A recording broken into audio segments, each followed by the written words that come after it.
go to it and hit I didn't hit done there. What is happening in life? Okay, there it is. I hit it there, right? I rage-ate it first. So with that being said, guys, namaste, namaste, namaste, Islam, Islam, Islam. I am Brother Hassan Ghazi Obey here in Morocco at Northwest Excellent. Fix my colors and stuff. How are you? Guys, I'd like to welcome to our 7-day Tropic Medical Astro Weather Report. Let me close my door because my loved ones are enjoying the motion picture where they are, right? So with that being said, guys, welcome to our 7-day Tropic Medical Astro Weather Report. And I am here with my magnificent and beloved brothers in whom I am well pleased, and they are... Islam, people, Islam. I am Terrell Tamari Bey. How art thou today?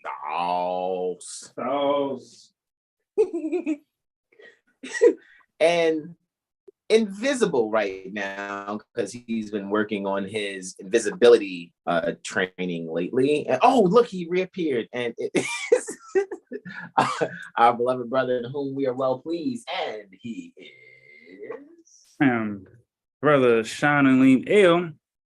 And you already know all is well. And if you didn't hear the intro, my bro, what was that you say too, bro? What was that? Braveheart, Braveheart. That's always fun, right?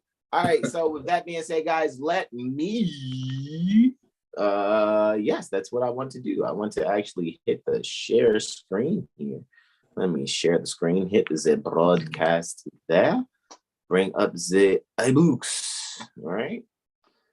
And bring that on up for everyone. Guys, we are here for the moon cycle, right? The moons pertaining to Aries, actually. However, we're dealing with the Gregorian calendar year termed April that has within it the fire sign Aries, the ram, anciently and contemporarily ruled by Mars, as well within the month pertaining to April is the earth sign Taurus, well, the bull, right? Anciently and contemporarily ruled by Venus.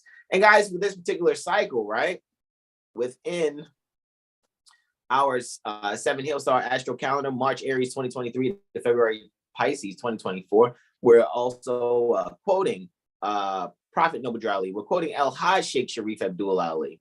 All righty. Doing religious corporate activity by affidavit, being Prophet Noble Drew Ali. And we quote, "Time never was when man was not," end quote. All righty. So with that being said, guys, we trust that you, ye enjoy the presentation as always. What we have here, I think this is presentation 300 and what? Does this be 305, 306? I think it's past 300, presentations now, right? So that's amazing. All righty. So here where we are, right? For April 2023.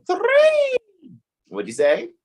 It should be 304. Let's see, 300 is Intuition Monday, 301 AstroWeather, 302 Impromptu, 303 was AstroCivics, 304. Okay. Excelente. I guess I can zoom in a little more so everybody can see like that. So yeah, guys, for the 6th, all righty, kicking us off this cycle. It is Brother Sean Lee Mel for Thursday, right? Where it is quote unquote Passover. You guys want to see, right? Our Easter presentation that we did with Senior Jackson Bay, who is also a certified internationally certified professional astrologer with 7 Heel Star. Is just a Senior Jackson Bay, wherever he is, quote unquote, locally, is where he usually exercising that. And he's also actually a Moorish Latin teacher, quote unquote, Spanish teacher near the Baltimore Corporation, Maryland State Republic. So that's what he, does first and foremost. He actually teaches children Moorish Latin within the quote unquote Baltimore City public school system, right? As well as being one who is obviously adept also in astrology. However, you guys want to see that, go and check that presentation out that we did for Easter a sun cycle ago. You will get a lot out of that presentation. Guarantee you guys will enjoy it, and we'll be sharing it. It's already within the stories on Instagram for 7 Hill Star Stories. I'll make sure it goes to our Astrology Street Stories also. And I want to share it also on Facebook. And I'll tag all my bros that are on Facebook. So you guys can, if you come across their accounts before you come across mine, you guys be able to get a load of that. Or you just go to YouTube and type 7 Hill Star Senior Jackson Bay, right? And then you will see that presentation for Easter, right?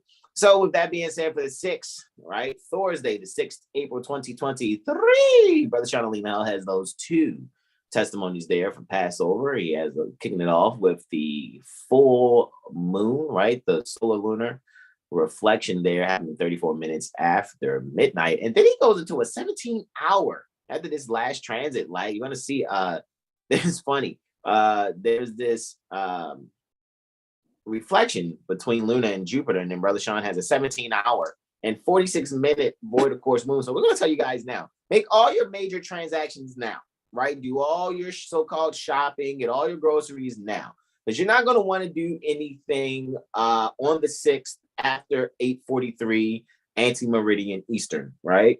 0800 hours 43 minutes Eastern. You're not going to want to make any transactions, right? Just allow it to stack, so to speak, as they say, right? The 7th for what is termed Good Friday with the South. It is Brother Terrell Tamari Bay going in as the sun ingresses Scorpio after that 17-hour and 46-minute void of course moon. And then he has totally, as far as transits are concerned, 5 transits there. All righty, for the 7th. Saturday, the 8th, it is I, Brother Hassan Ghazi Obey, with my 2 transits for the Mercurial Martian sextile, as well as the lunar Uranian reflection. All righty. For the 9th, it is I again for what is termed Easter, right? Where I have 2 transits and a void of course moon happening after the 2nd transit for about 3 hours and 47 minutes. All righty. Make sure, 3 hours and 47 minutes. And then Luna ingresses Sagittarius. And then I have 2 other transits there to close out that particular one as for that particular day termed Easter, right? For the 10th, Moon Day with the South, Brother Terrell Mari Bay with the solar lunar trine and the lunar Jupiterian trine, all right? Then on the 11th, right, Brother Sean Lee Mel, he has 2 ingresses. One is Venus ingressing Gemini. So shout out to all the Geminian, Geminian Venus havers, so to speak, those that have Venus in Gemini. You're having your Venus return, right? Coming up. Then Brother Sean has those 2 transits there. And then after that 2nd transit, technically, Brother Sean has, if I'm not mistaken, a 6-hour and 45-minute void of course moon, while the Luna goes void in Sagittarius for egressing Sagittarius, then ingressing Capricorn at 1333, approximately 1333 anti-meridian Eastern, right? Well, 1333 Eastern, which would be 133 anti-meridian Eastern. Then after that, you have what we went in on Intuition Monday for the Jupiter Cazimi, right? Sun Jupiter conjunction, right? So Jupiter's Cazimi at according to, from the East Coast perspective, 6:07 post meridian Eastern on 1800 hours and 7 minutes. And then Brother Sean closes out with that lunar Saturnian sextile. And closing out with the last 3 transits, it is I, Hassan Ghazi Obey, as Luna continues to transit Capricorn for the 12th, April 2023. And I will close on out that. All righty. So let's stop the screen share there. You guys all know what we're about to go in on. We going in on that there. And let me go. So with that being said, let me do the screen share. All right. And it gives there a look control to co-pilot. Brother Sean O'Neill. No control. All right. Let's see. There you go. But you're kicking it off, bro. So let me make sure I have it here. All right. On the phone. All right. So I can actually do that along with you, broski. All right. Is it calendar? Come right. Oh, that's not the one I want. Well, that's not the one I want either. This is the one I want. Yeah. All righty, broski doski. Indeed. So I yield the floor to Brother Sean Aleem L. Islam. Islam, bro. All right, we'll get this thing going. All right, 4. And hot. Let's get it started. And here. All right, let's do it. We got sunrise, sun conjunct the ascendant. All right, sun's at 16 degrees, ruling over the 5th house. Leo is right. So for this Thursday, guys, really just let the home life drive you. Let securing your home, securing your loved ones be your drive and your passion. Final dispositor, right? Also, chart ruler is Mars. Mars in Cancer in the 3rd, right, at 5 degrees. So really just finding hidden gems and treasures within yourself, within your mind. Someone probably could find some treasure in their near their hometown, right? Or in their local community. Something beautiful, right? Maybe someone's probably gonna find out that they didn't even know they were family, for a sense, right? Possibly through a sibling. It's like, yo, this is our fam too. And it's like, oh, I didn't know that, right? So and just being open to communicate one's life purpose, or being open to embracing that. If you don't know, once again, get your who am I and what's my purpose reading that we offer here at 7 Hill Star Astrology Firm. And with that, I will yield and we'll get into the full moon occurring before sunrise. And to get the world, right, global, Earth guard, Midgard, Earth, whatever you like to say, full presentation. We just did that. Oh man, was that the previous moon day? Yeah, that was the last moon day we did that. Yeah, we went in on that. Not this Monday that just passed, but the Monday before last, we went in on that, man. And so as always, we are in the dimensions to manifest, which is termed the future, right? To make sure that everyone can see ahead of time that which is to come. And I yield, bro. Islam. All right, guys. So this is occurring at 12:34, 19 seconds. All right, anti-meridian. We've got sun. Good. We got Sol, sun in the 4th. We've got Luna in the 10th. All right, so for this full moon here, it's releasing the blocks from one's inner childhood.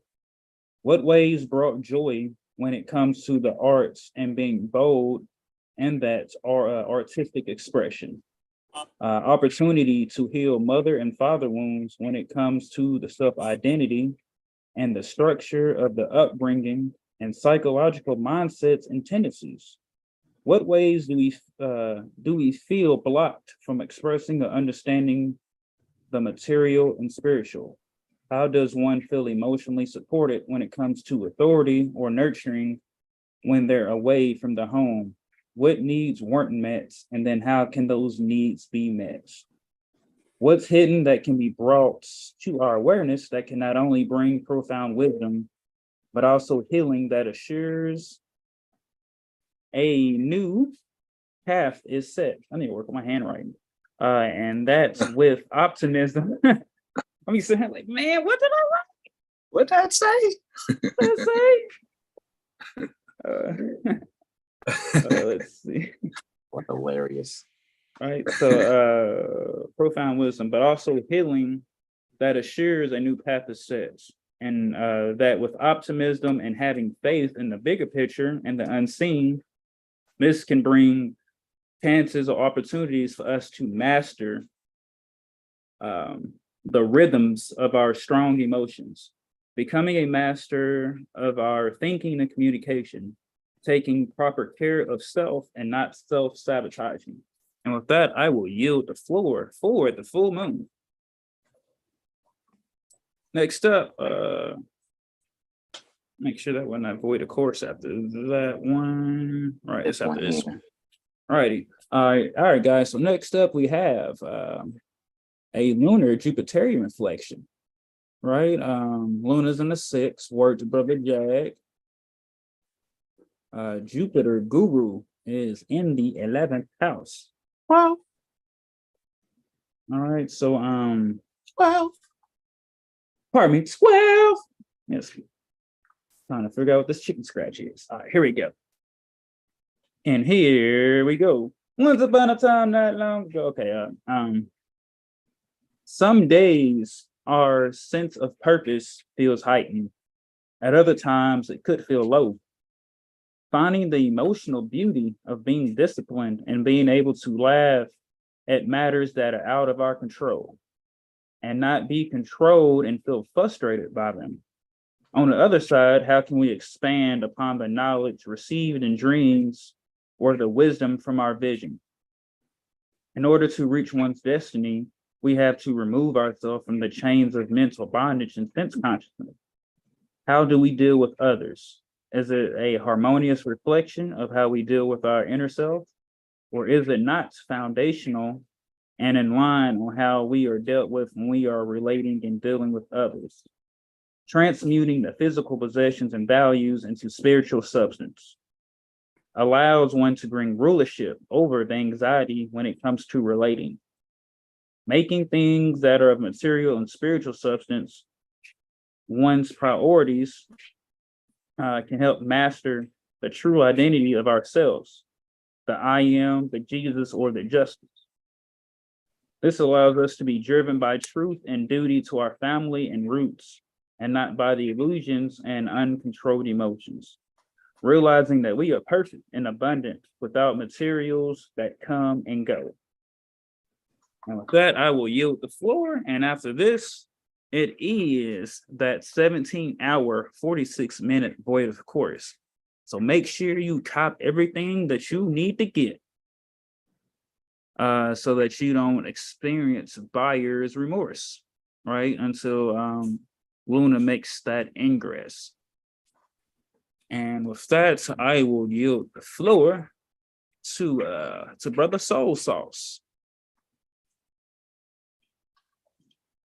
Wow.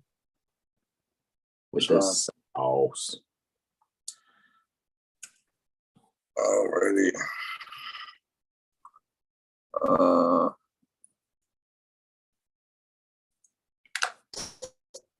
Just it. Okay. Yeah. The 7th April, 1443 Morse calendar year. 2023 Christian calendar year, right? We're looking at the sunrise. The sun is at 17 degrees Aries, 22 minutes. And the sunrise is happening at 0646 minutes. All right, so this is just right, this is fresh off of the full moon. So this is like connecting to that sense of what basically needs to be done, or what one is basically thriving themselves to accomplish, so to speak. So this is a sense of tunnel vision, so to speak, with this after this full moon. There will be a sense of a clear sense of direction, so to speak. So you can basically, I'll recommend on this day when you rise to write down your dreams or things that you remember from your dreams. Definitely document them so you can cross-reference those when that time comes. All right, so we're going to look at the moon ingress in Scorpio. And this is happening before sunrise. So this is really just that emotional connection to basically, like I said, get things done. There's this tunnel vision energy going on, so to speak. There's this sense of unification. Okay, so yeah, the moon is in the 9th house. And that Mars is in the 6th house, interestingly enough. Yeah, so this is really just, recognizing what one needs to do to basically fulfill one's desires, so to speak. And that's obviously we're looking at some sort of philosophical format, how one's mind or emotional processing may be going through things. However, now it's like the moon in Scorpio in the 9th house. The ideal or the idea is to basically remove the things and basically harness the things that brings a sense of satisfaction and or let's just say graduating. Basically, you could look at the ninth house like a sense of graduating or going on to the next level. So this is like an emotional graduation here. Now it's like, again, what things needs to be done for this sense of satisfaction, right? That's pretty much what's going on there with that moon ingressing Scorpio.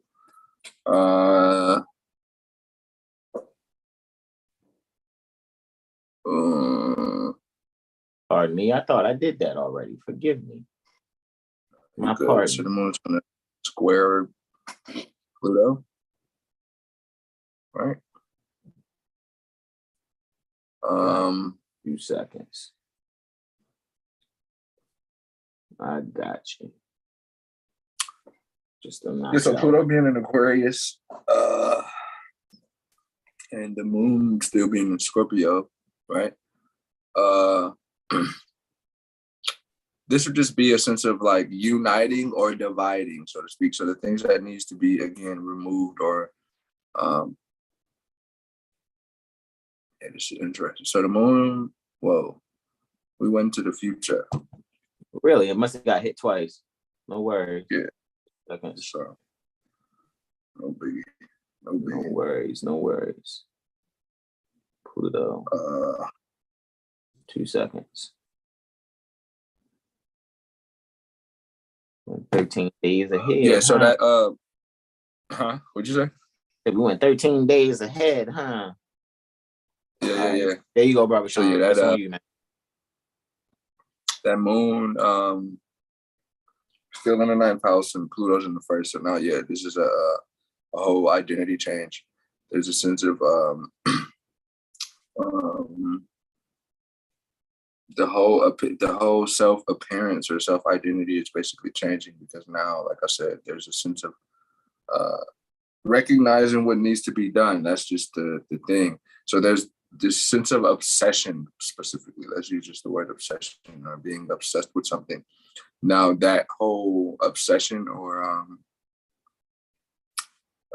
just being so confined, how detrimental it is to your life and your vitality and your being. You can see a lot of, Pluto in Aquarius, you'll see a lot of group economics and group structures, and we'll say groups specifically, because groups and teams are two different things, because a group of individuals can be together and those individuals are together. However, they are a group. However, a team works together and each individual, they basically hold each other up. Each being is utilizing their best force to bring that force to the, entirety of the collective or the team rather than the group. So the groups are basically faltering with this energy here. You'll be seeing a lot of group disputes. However, within the team economics, you'll be seeing a lot of teams basically growing and getting stronger based on seeing how the opposites kind of bring some sort of strength in regards of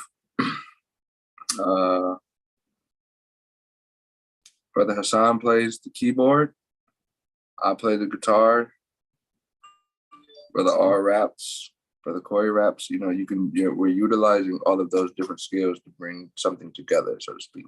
Brother Hassan raps too. Those skills can be utilized and brought together too. Brother Sean is quite the beat maker too. Yeah, the writer. He's a writer too. We think her too much. We're all poets, but you wouldn't know that, That's none of your business. We poets, you wouldn't know it. Let me stop, y'all. But yeah, this is really just connecting really to the reality of who you are, like the true self, rather than who you were told to be or who we were told to be based off of societal's guidelines, so to speak.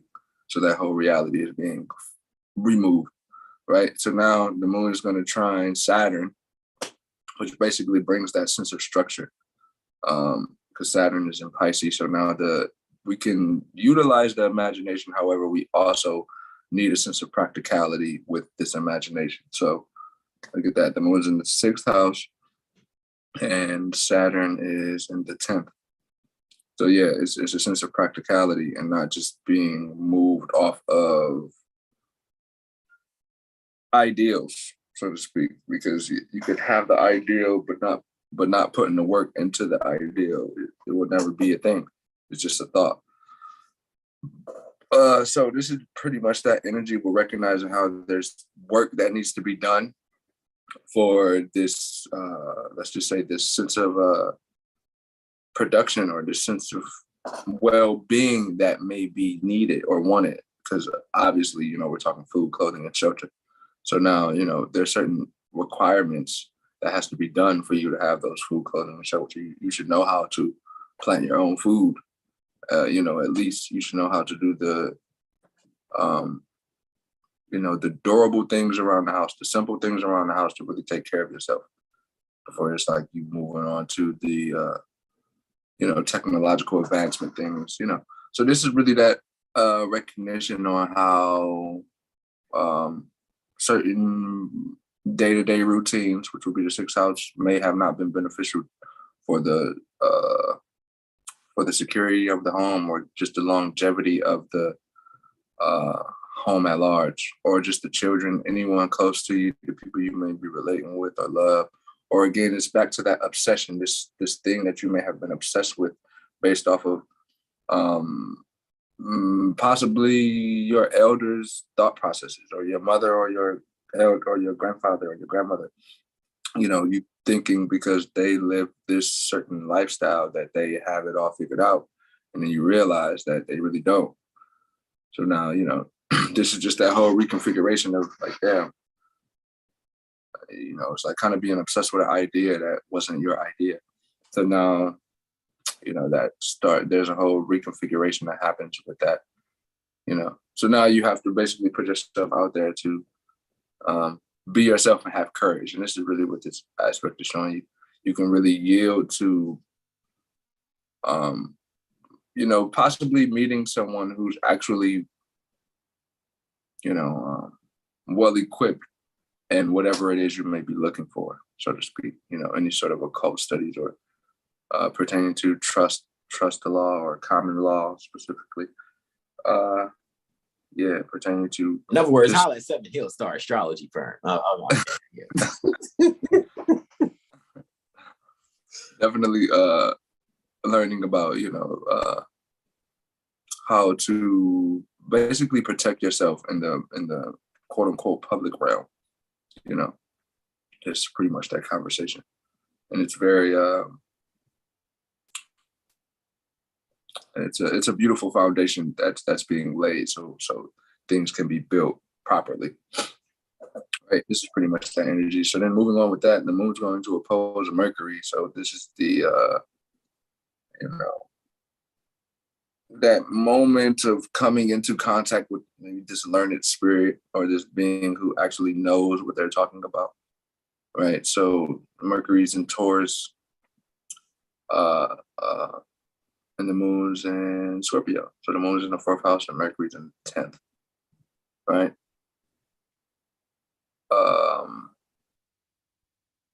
So yeah, this is really just that you accidentally meet this being that you were asking about, so to speak. So again,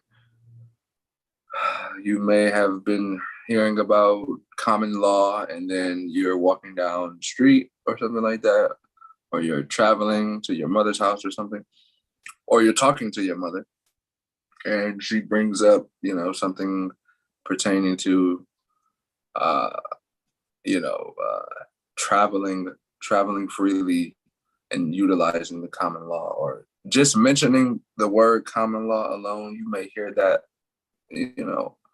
a lot the next few days, throughout the next few 14 days, maybe the next whole 30 days, really. But yeah, this is really just people connected to something that's very practical and tangible, something that they can touch. So Mercury being in Taurus, a lot of people are kind of connecting to this quote unquote occult world, or the things that they call the occult. However, it's really just beings are actually realizing how that is actually the reality of the world. You know, the unseen things are like the topic of discussion.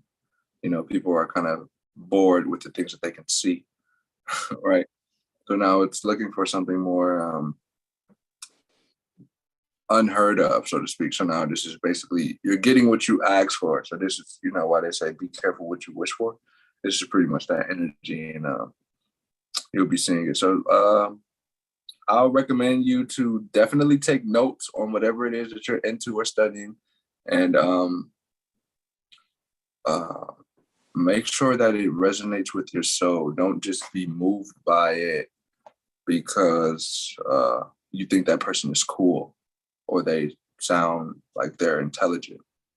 You know, really make sure that it's based in sincerity rather than just trying to get your Federal Reserve notes. You know, that's pretty much the thing. Make sure that it's very sincere, right? It's pretty much that energy there. And then moving on, Venus is going to sextile Neptune. So this is like this makes me think of just like a movie night. This is a great, relaxing day at this moment after all of this. In the future, again. In the future, again. Where do we go?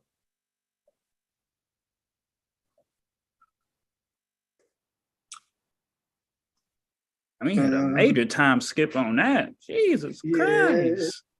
It's called a time leap. All right. Venus is in the 11th. Yeah. This is a great time. This is a great day for a movie day. Just watch film and chill. Not do too much. Venus is in the 11th. Neptune's in the 8th. Yeah. This would be a great day to just watch film with your very close relatives, the people that's very dear to you. Doing something very like childlike, amusing. Maybe you should go somewhere foreign to you, but it's local. It's very local. It's very close to you. However, you've never been there before, so you should probably do something like that. That'll get you out of your comfort zone. Beautiful Mother's Domus to Netflix and chill. Y'all hilarious. That's me. You're hilarious. It's I think it's called the Escape Room. I've never done it, but that kind of came to mind just seeing this. This is just to do something kind of outside, like I said, outside of your comfort zone, but it's like you're doing it with a group of friends. And it'll be very, you know, I think the escape room has a lot of mirrors in it or whatever. So that would be like the Neptune part of it. You wouldn't know which way you're going or something like that. But yeah, this is like something you should like stimulate your mind in a very challenging way, but through something very, fun at the same time. It challenges you, you know, sensually. Like, you know, you have to, maybe you have to use all of your senses, so to speak. So that would make it fun, right? Or this could be just a good time to go get a good meal with the fam. Go to a restaurant that you've never been to, possibly get some sushi, vegan sushi maybe. Just go or get some Ethiopian food, something you've never had before. This would be a great time to really just get out and do something different outside of your day-to-day routine. And you'll probably meet somebody who you'll inspire, or they'll inspire you to stay on that journey and, you know, really find that thing you are really devoted to and that you love, and just keep that at the forefront of your mind. It's pretty much that energy. And you'll be, you know, that'll just help you come to terms with what you actually deem to be beautiful, right? As the beauty is in the eye of the beholder type deal. This is pretty much that aspect. Venus sextile Neptune. This would be a good day to learn how to draw too. If you don't know how to draw, just try it. If you don't, whatever you don't know how to do, and you want to learn how to do it on this day, do it. Just try it. It'll be great. All right, moving on. The moon is going to trine Mars. This is great. It's interesting. This right here is really just that. Shit.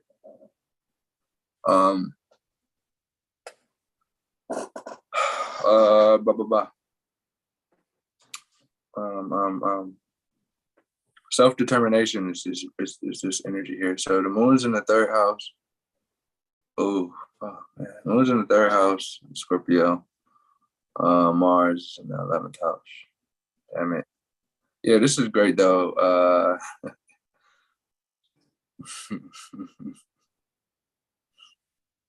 Yeah. Yeah, the self-determination is the goal here. Meditation, really not being so driven by someone else's means of living or ways of living, so to speak. Because Venus is ruling the third house, right? And Venus is in the 11th, right? So you'll be more than likely looking to do something with a friend, or there could be plans that you had with a friend, right? But that could go south based off of miscommunication, or, you know, they don't like that type of food, specifically speaking on let's get sushi, and they don't like sushi or whatever. So this is like, if you're not doing any of that sort of thing, this would be a great time to really just check your emotional state. Because there'll be some sort of emotional challenge in a good way, because there's a trine, there's just this emotional satisfaction. However, there may be something that takes you off, which can be Mars, that may get you to, you may want to react in a very, you know, unhealthy way or destructive way, possibly. However, you can mitigate that with, you know, observing why, you know, this action or this, you know, specific situation or this thing communicated to you at this time. Why did it bother you so much? If, let's just say, you're not really connected to that thing that something was communicated about, you know, something like that. Or you could just, like, I don't know, maybe something you may need to get your water heater replaced or something like that, or something with your water heater happened, or, you know, that's frustrating. And now you have to go to your parents' house or your stepsister's house, and you don't want to, but, you know, find the beauty in, you know, that uncomfortability, because you could find something out about your sister that you, or your relative that, you know, helps you open up a little bit more and not be so fixated on how you think things should be, because you think things should be this way, because you're fixated. Right? So this is like a moment to yield to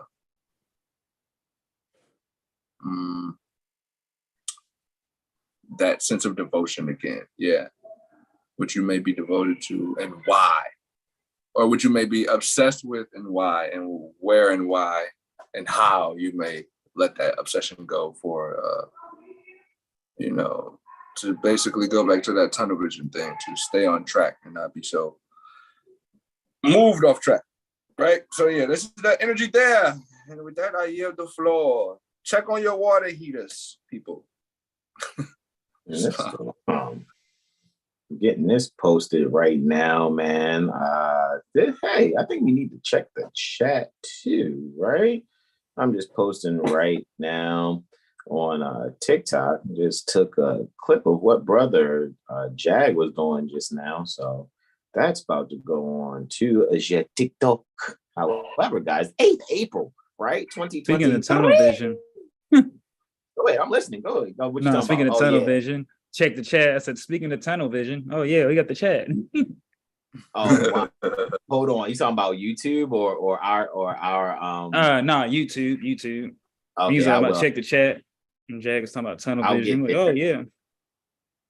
I'll get there. Yeah, I haven't gone there yet or whatever. You want to read what's there in the chat, Brother Sean? Go right ahead. What do you see? Who's all in the chat? Who's joining us today, Brother Sean? Let us know. Let's see. Who's all there? All right. Hold on. He's talking about YouTube or our mute that down. All right, we have Antonio Bay that says, "What up, Kendrick?" Indeed. Peaceful greetings. We got JL. It's Moor. JL. Islam, love, truth, peace, freedom, and justice. With the Moroccan flag, right? We got Janelle Blash Bay that says Islam. Oh, mother And Janelle Black. Oh, indeed. Hey, Islam. mother. Islam, And Moor. we got Islam. Derek Blash Bay that says peace, everyone. Peace and love to you all in the chats. And mother Janelle and brother Derek, peaceful greetings to y'all also. Go ahead, bro. How are you? And that is it for the comments. Indeed, Mortals. indeed, Amon. Well, with that being said, guys, what I'm going to do is finish posting this to the TikTok. However, I know I have a sunrise here, right? And this sunrise is taking place about 18 degrees, Aries, 21 minutes, right? And the sun is ruling in this moment. The sun is ruling the fifth house, right? From its exaltation sign and just about 39 minutes away from its exaltation degree at 19 degrees. All righty. So with that being said, I think there's going to be some fascination and denial that people are going to have about themselves and or their childhood, or maybe not being able to access their own quote unquote inner child. Right. So with that being said, you will be able to do so as long as you really allow yourself to bring some light to yourself and how to really expand the way you want to go in your future. Some of you guys may be realizing at this moment, like, hey, there's some things that I've always wanted to do in life that I was never able to go forward with because I was too busy trying to punch the clock, chase the bag, things of that nature. Hey, man, take some time out for yourself. Be creative. Allow your own heart to shine. Allow the own center pertaining to your thoughts to shine. And really make sure that you're really communicating, not just to yourself, but to your others, but to others and those in your group, that you're willing to make these sudden changes for the better. All righty. And you can do this and do so. So along with the whole fascination and denial in the fifth house, if there's someone's child that you could actually help, make sure you do it in the best way possible by initiating a means to really facilitate some way to help this child without them making themselves think they're being helped by you. You know, you may have to find crafty ways of assisting children without them feeling like you're talking down to them. Because these children nowadays sort of kind of, you know, not only they want to learn, but they want to learn in a way where it's they're cooperatively being active in the lesson. All righty. So allow yourself to mitigate the fascination and denial by being inclusive. Include the children in the lesson. And with that, I yield the floor. Do I only have two this Friday? I think it was only two. Yeah. Friday. So I have a Mercurial Martian. Yeah, you right? got two. Yeah. Two aspects and an ingress Islam. Islam, bro. I appreciate you. So with that being said, I have an ingress. Oh wait, no, yeah, it's two aspects. It's just two aspects. I yield. Indeed. So Mercurial Martian sextile here, right? So there's this growth opportunity between the way that we are communicating with ourselves, right? Talk to yourself, right? And you may learn something. You know, don't let somebody, you talk to yourself, you're crazy. No, if you're not talking to yourself, then you're not doing actual reflection. I call that a professional consultant. Exactly. You guys are hilarious, but no, that's actually true. And this is why 7hillstar.com, you guys go there to the website, right? Go to 7hillstar.com, sign up for our email list if you haven't, so that you can be able to embark on your self-reflection journey. Make sure you also sign up for a Mirror AstroLiteracy session, guys. You already know those that are qualified to give the Mirror AstroLiteracy sessions, not just myself, Brother Terrell, Brother Corey, and Brother Sean, but also Senior Jackson Bay, right? The brother I told you about earlier. You guys need to go and look at his presentation. You guys already know that Senior Jackson Bay is also our bro that's doing the Moorish Latin on Astrology Street, right? I know you guys see that I have behind me, you know, the Astrology Street advertisement there, right? With Basketib Al and Candy Raphael, right? So with that being said, guys, make sure in this moment here, let's really pay attention to where Mercury actually is. Mercury is in the third house, so it has accidental dignity here. It's really in the third, right? Because the fourth house cusp is at 9 degrees, 10 minutes, Taurus. Mercury is at 6 degrees, 53 minutes in Taurus. However, thus it is really sharing the third house with Chiron, Sun, Jupiter, North Node. So we're going to have to find a way to really take some wounded healing within our own ego and personality, right? And allow ourselves to really expand in how we are getting out of our comfort zone. And really make sure that what we're doing and getting out of our comfort zone, it may be something as small as working in the community garden and not really caring about what other people think that may know you or may be from your quote unquote neighborhood. You'll find a means to have a growth and opportunity actively in doing something in your everyday activities and really allowing yourself to be able to nurture something actively within inside you so that you can have a new sense of self-esteem and emotional security. All righty. So you don't have to go around beating yourself up and being abusive to your own inner child, so to speak, right? Make sure you're finding the values in that inner child, because the values to the fifth house is the sixth house, right? Where we actually can pet, ourselves in a way where we can be very active in nurturing and securing ourselves. Do not be insecure. All righty. So with that being said, we also know that Mercury is under Sun's rulership while being here. Alrighty, Mercury's under Sun's rulership while Mars is under Mercury's rulership, right? So the final dispositor is the Sun. So we need to make sure that we're really exalting our own creativities to really, it's going to sound funny, like ourselves. Be creative in liking and loving yourself. Alrighty, so that way you can nullify and mitigate the insecurities and really see how great you or ye actually are when ye look into the mirror. And with that, I yield the floor. I think the next one that I have here, and this is the final one until I go into Sunday, which is not really that final, right? It is a lunar Uranian reflection there. Very interesting with Luna there in Scorpio in the, it's looking like it's in the sixth house. So obviously Uranus is clearly in the 12th, right? So Uranus rise along with Mercury rising and Venus rising, right? North Node, Mercury, even though North Node is clearly in the 11th house, right? Where Jupiter, Neptune, and Mars are actually ruling over the 11th house right there. However, only Uranus and Venus are in 12th, right? Under Venus's rulership, right? So that's very interesting to see. Because what we're going to be able to do is really beautify the way we make sudden changes. There are going to be some pretty innovations, right? Some real extravagant innovations in how we really possess a means to really isolate ourselves, right? How are you going about having me time? Well, you're going to be able to do that by reflecting upon the means in making sure you're serving yourself appropriately. How is your subconscious mind allowing you to serve you when it comes to making the sudden changes, not only for yourself, but so you can be someone who's valued in the group, right? So maybe sometimes you need to go and kindly incarcerate yourself within your own world so that you can be able to recharge necessarily, so that you can be able to give the best of you when you come amongst your own loved ones. Mars in the first is really saying you need to really be active in how you're going to bring about a way for those to feel comfortable around you. How are you actually mothering you? You have some mother issues? Great. Communicate those things in a way where you can turn your mess into your message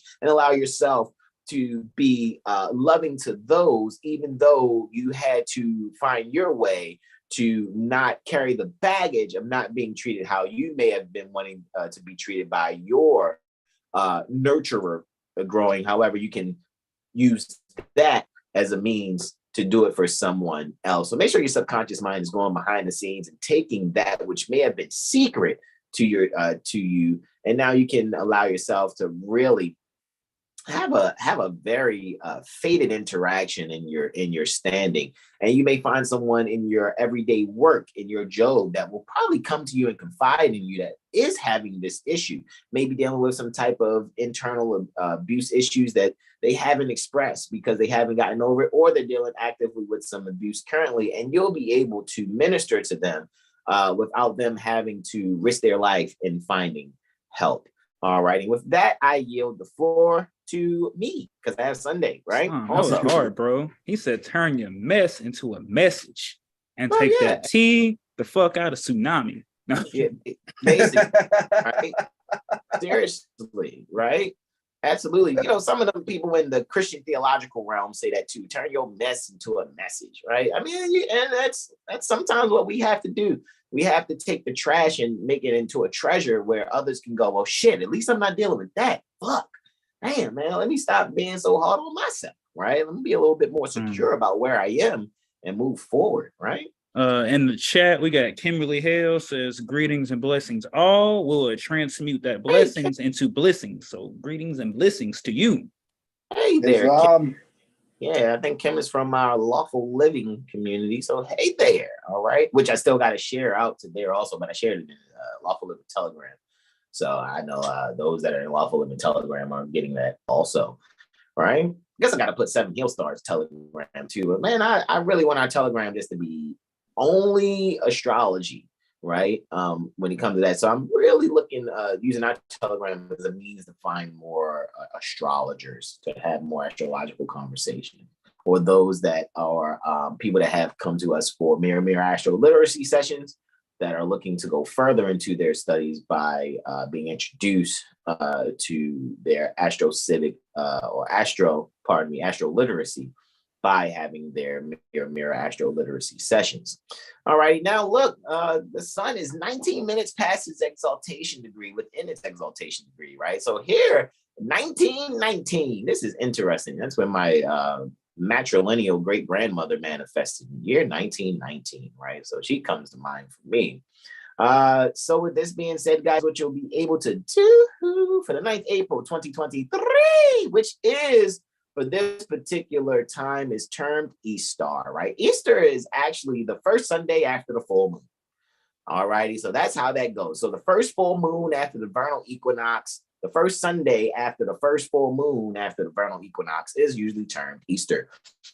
So here, guys, what we really allow ourselves to do is really allow ourselves to not be so bilious, right? When communicating to children, and allow no one to have a fascination and denial and be so hard on themselves. You find some child that's really exercising some self-hate, you can take your opportunity to really expand the qualities that you see in them that they no longer or have not ever seen in themselves, which will allow them to get out the comfort zone of psychological mutilation. And even if someone is actually physically mutilating themselves, you can really assist them by maybe making them be a little more busy in other activities that they would enjoy other than hurting themselves. Seriously. With that, I yield the floor. I have a trine between Luna and Neptune. So there's a lunar Neptunian trine here, right? And tagging my bros on TikTok as I do this, right? Boom shakalaka. There we go. And post, right? So people can get a load of Brother Terrell Tamari Bay there, right? On TikTok, because that's what I did, bro, while you were going in on your testimonies. I had just recorded a video just very briefly so that I can post there. And then I also posted to Instagram and Facebook also. So with that being said, guys, we have a lunar Neptunian trine. Luna is clearly in the 11th house. Very interesting, right? That Luna's there in the 11th house while still in Scorpio, right?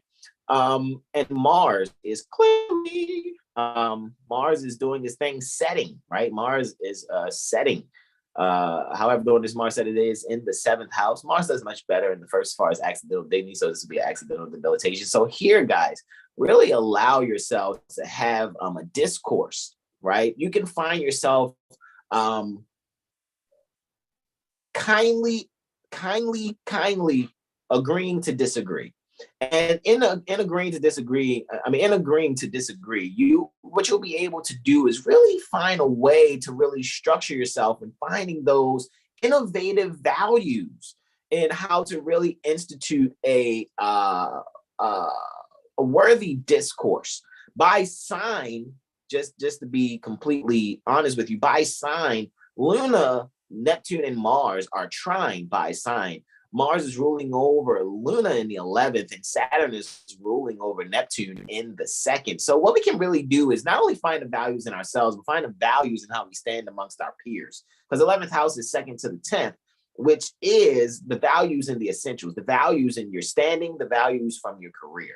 So what you can be able to do is find your ideas that you have and the ideals that you would like to put forth. And I think in any group activity, what will actually happen is someone will be able to facilitate a disagreement between you and someone else, and yet both of your ideas will be utilized in whatever project is on the table. And with that, I yield the floor.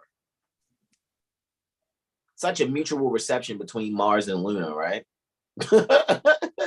It's a mutual reception. That's why I'm like, hey, look at that. Anyway, I yield, man. So this is you get that say that again. Oh, he's going in on it. The void of course Okay, is on. Yep. Yeah, 3 hours and 57 minutes void of course moon, right? So guys, for those 3 hours and 57 minutes, make no major transactions, guys. Make sure you get your lunch early, right, on that particular day, so to speak, right? Get your lunch early. Yeah, man, went back about a whole 7 days, right? May have to move forward on that. Yeah. Just hit next. And it's my bad. Moon is going into Sagittarius and not Virgo. He's looking at the wrong Sunday. No worries. Because after Scorpio, it hits Sag, right? Yeah, no worries. So with that, 3 hours and 57 minute void of course moon, right? 357, right? Guys, make no major transactions within that 3 hour and 57 minute window, right? So yeah, from about 2:59 to about 8:56, you don't want to do anything. But with that being said, you're gonna make sure you have things for your break, fast, and or lunch or brunch. Just prepare, the day before, maybe, if you're gonna have something like that, or just wait till after 8:56:23. All righty, to allow yourself to enjoy that, right? So with that being said, we have Luna ingressing as it's setting, right?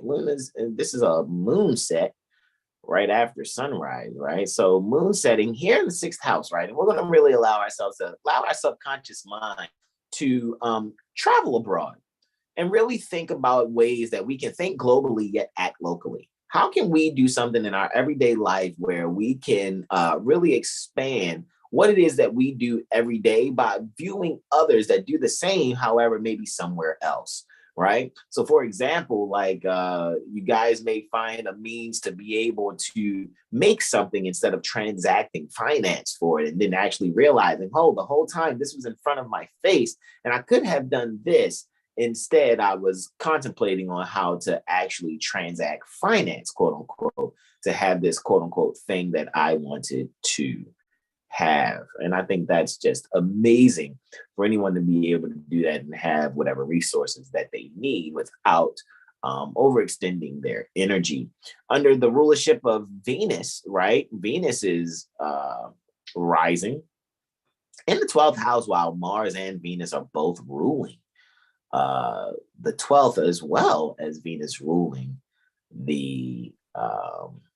Mars and Venus are ruling the 6th. So they're kind of getting their thing on here, Mars and Venus. They're ruling both over the 12th and the 6th house. So with that being said, Mars is in the 2nd, right? And Venus is in the 12th. So what's going to really actually be communicated is a means to, people are going to have to know how to share the responsibility in moving forward, all righty, from a situation where they may have been comfortable, probably making some formidable listings here, maybe making some type of document or journaling to be able to track progress, making the sudden changes that are necessary so that some innovative beauty may take place. You guys may be thinking about hanging up different paintings or pictures or things of that nature. And what you'll be able to actually do is really allow yourself to find a standing that will actually allow you to look at you and your loved one in a whole different light.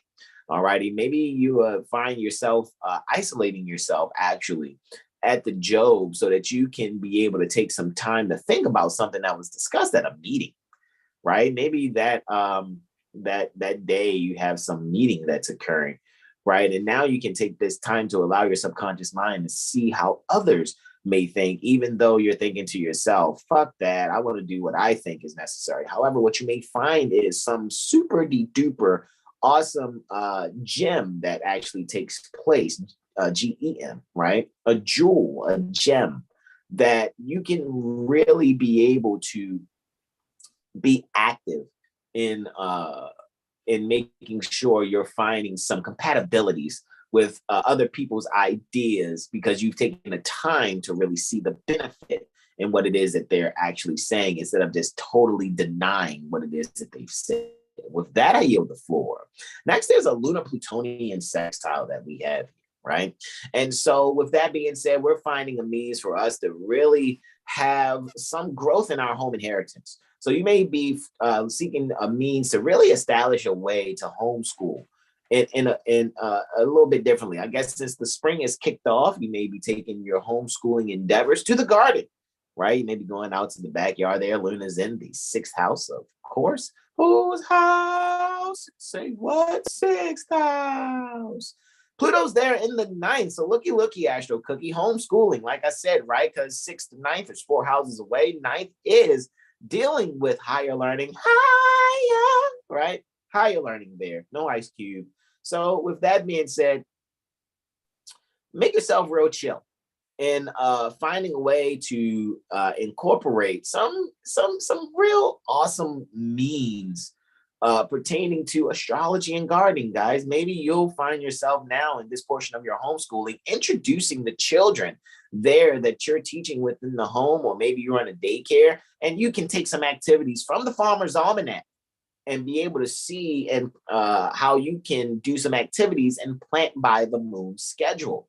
All righty. So with that being said, again, really let your subconscious mind think globally, act locally, and find a way to really inherit means to be very innovative and pour out some knowledge that's necessary for higher learning purposes, so that the children will be able to really be structured in the means of, without it being so forward and teaching them spirituality, they'll be able to isolate better self-esteem.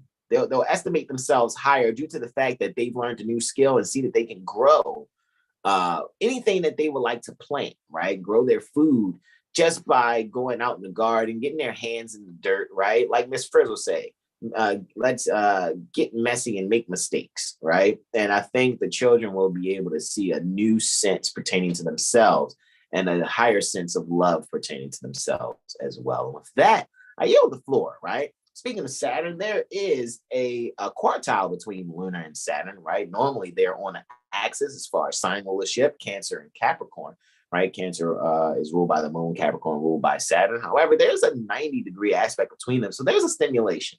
I know that usually 90 degrees is like a challenge and an obstacle. However, 90 degrees is also stimulation.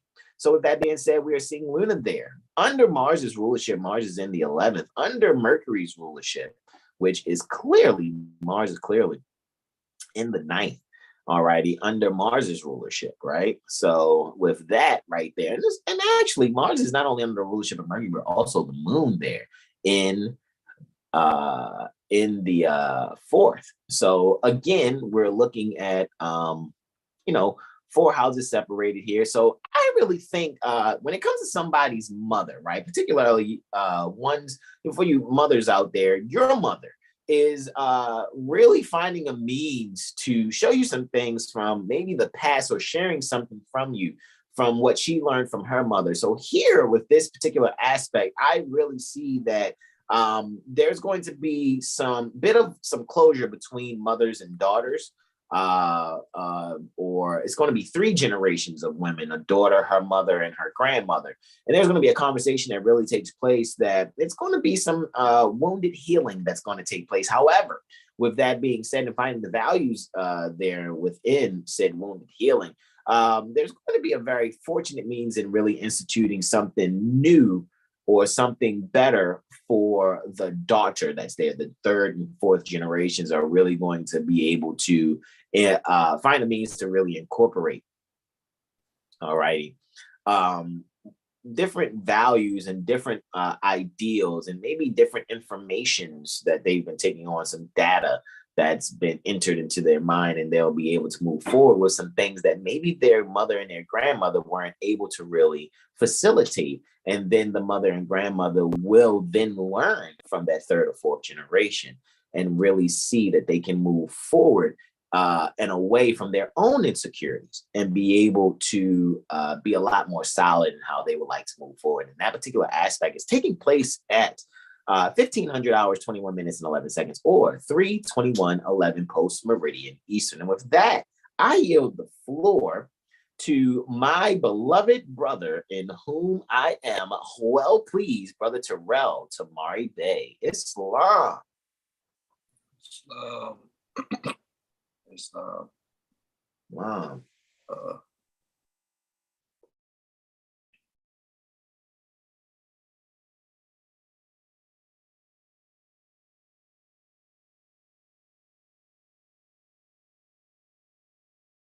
All right, the 10th of April, right? 1443 would be the year, and 2023. Wait, what did I say? 1443 would be Moor's calendar year. 2023 would be Christian calendar year, right? Okay, so sun's at 20 degrees, Aries, 18 minutes. Excuse me. Woo! All right, so this is like this is fortification. So now this is like us this is us trumping our lower self, so to speak. This is us literally removing the lower self from the throne and putting the higher self on the throne. This is pretty much that energy. Because there's this like that self-determination is very potent, and it's growing day by day as Mars, transits through Cancer, and the sun, is exalted in Aries, right? So there's this sense of satisfaction and recognition on what really needs to be done for the sense of longevity, right? So this is pretty much paramount here on this 10th day of April, right? So moving on, the moon is going to trine the sun. So this is the unification with self and one's soul and one's subconscious mind, so to speak, the things that may be planted in one's mind. So the moon's in the second house, right? The moon's in the second house. And the sun's in the fifth house.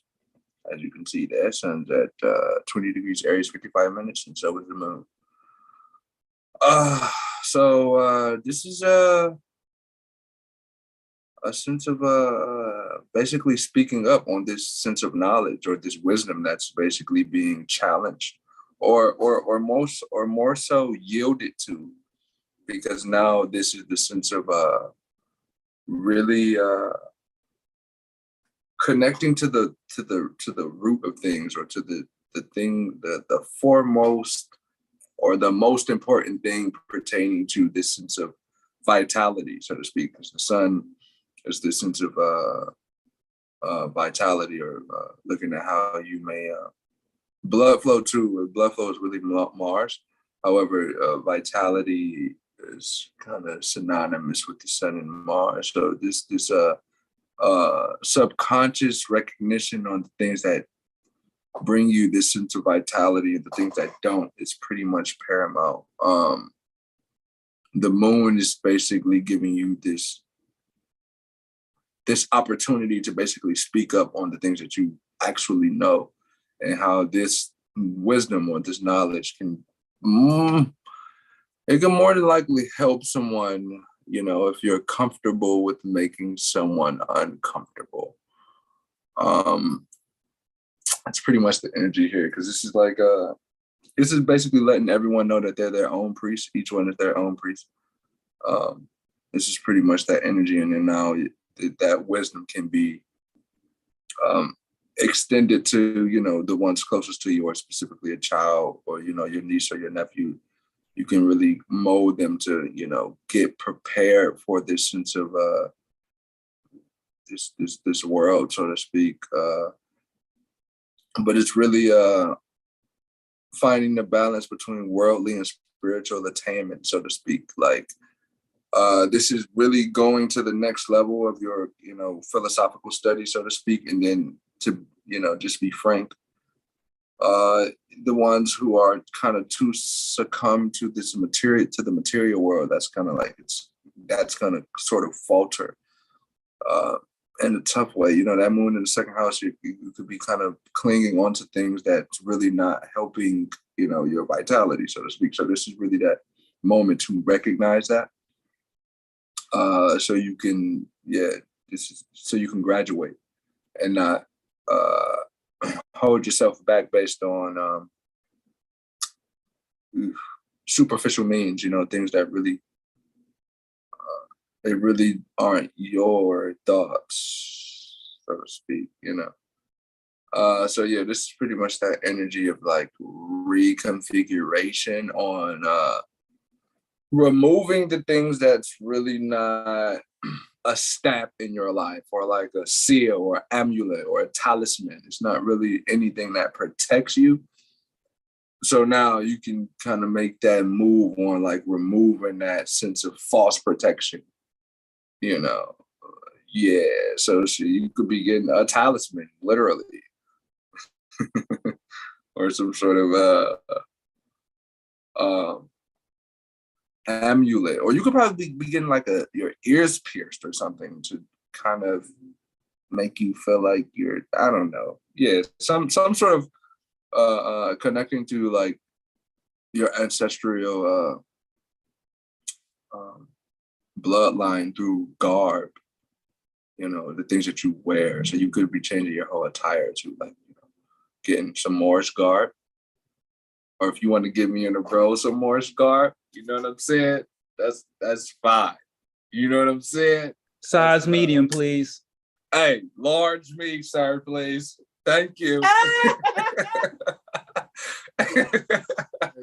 It's but yeah, this is really connected to that sense of actual attainment, and not just the super physical one trick pony. It has to hit every corner of life, right? And this is really the goal here. And it's happening, right? So now after that, the moon is going to trine Jupiter. And now it's like, okay, this sense of this feeling of power, right? Or this sense of satisfaction that you may have. We know all things sort of fade, you know, everything goes north and south. That's the ebb of life. So yeah, the moon being in the first and Jupiter being in the fifth. Ooh, oh, yeah, this could, yeah, oh, shit, excuse me. So yeah, there's some child could be pretty much helping you in this moment here. You know, maybe a stepchild, maybe you're someone's stepmother, or you know, your stepchild could basically give you some wisdom here to help you, you know, get over that self-inflicted hump. It's like that what is that, complex, a self-inflicted complex based on, you know, how you know, because it's Jupiter ruling the chart. So it's like, I'm too big, or like, my shoulders are too wide. Like, I want my shoulders to be smaller. And then the child looks at you like, but mommy, you're beautiful though. You shut up. It's just like, oh no. Wait, like so it's like that episode of the Chappelle Show when old girl had the big boobs. She's like, I didn't want these big things anymore. And then he took her through the whole thing. It's love. It's like, yeah, you can now find this beauty in like your wide shoulders and you know, your big head, possibly even have a big head or something, you know, the Olmec head possibly. But it's finding that beauty in that, because finding, okay, so let's just say someone says you have the Olmec head, and then you realize that the Olmecs are like some of the coolest people ever. Like, so it's like, is that really an insult? You know what I mean? It's like finding that balance within. I've been called that at times. I'd be like, what you trying to say? Seriously. It's like, that's what you trying to say? Yeah, that's hilarious, bro. Yeah. So that's like that coming to life. It's like finding that beauty in someone trying to assault you, but they really like just gave you like a compliment, or you. Wait, say it again. No, I said Islam. I'm in agreement. Yeah, Islam. Just really standing up for yourself is pretty much this energy with Jupiter, and like you really know. It's like now with this Jupiter and Aries and it's trining the moon, it's like you're listening more than you're speaking, and it's very prominent. It's like, I'm going to listen a little bit more so I can make sure I'm actually processing this information so I can actually teach it effectively. That's basically that's what's happening here. And that's pretty much that. So just yield to being the student and the teacher all the time. And it'll just make everything more beneficial. And with that, I yield. Islam. And I'll just add one more quick thing to that is just finding beauty in the things that our mind tells us that is ugly about ourselves. Islam.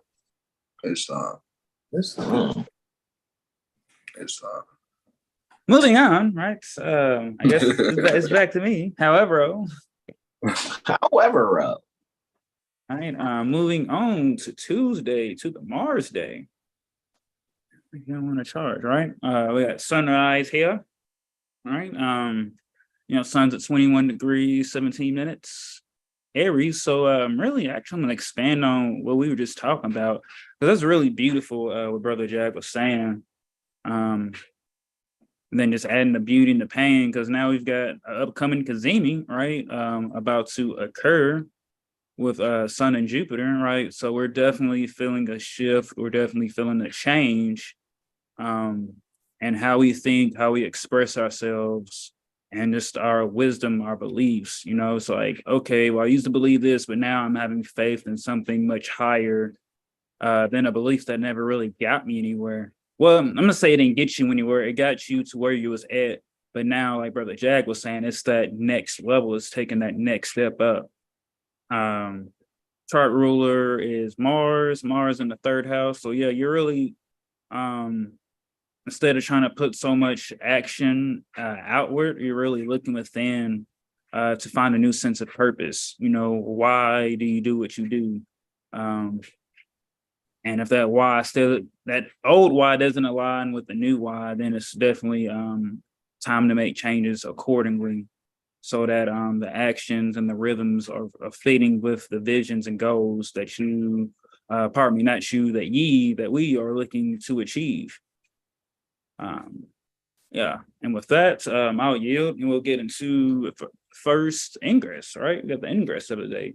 Venus is ingressing Gemini, right? So happy early Venus return to all the Venus and Geminis.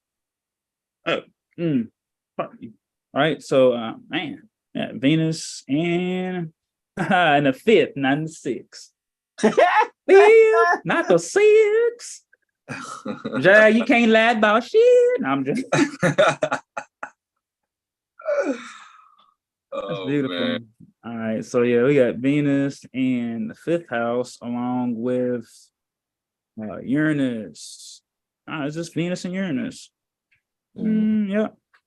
Alrighty, so for about the next 27 degrees or days, the collective could be looking to be more flirty or chatty, more curious about communications when it comes to the duality of love and quote unquote money. You definitely should look that up etymologically, Black law, and statutorily, right? There's going to be an increase in like short-term contracts, more social gatherings occurring, short romantic trips for lovers, meeting new friends, possibly romantic interest for others. Someone could be drafting up one's ideal soulmate like it was a Build-A-Bear workshop.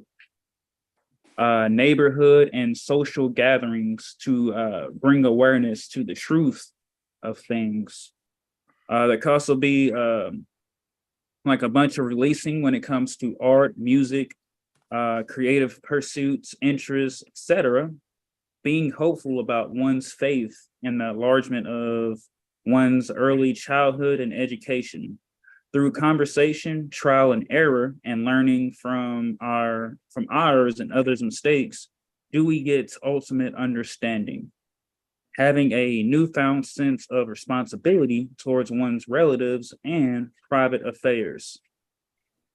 And we're just mastering on how we structure our communications and values to newfound sales. Newfound values. I don't know what I wrote there. New architecture designs could be coming out here, or a newfound sense of appreciation for ancient architecture and literature. Someone possibly could be inheriting some land, and whether this be physical or within. And with that, I will yield the floor. Moving on next to the Venus-Plutonian trine. So this is harmonic, transformative relations. Right, so we have Venus in the second house. Some exodignal dignity there. We got Pluto in the 11th house. All right, so this is fully immersing, enjoying, and embodying the harmonic relationships and friendships in our lives that transform us on a daily. Taking the thoughts of wanting to harm others and instead going within to transform that ill intent into love. Adjusting to the new felt sense of self-worth after a death and rebirth. The sun shining again after going through dark tower moments. There could also be an increase in someone's social position and attaining one's hopes and wishes. Declaring and proclaiming one's nationality.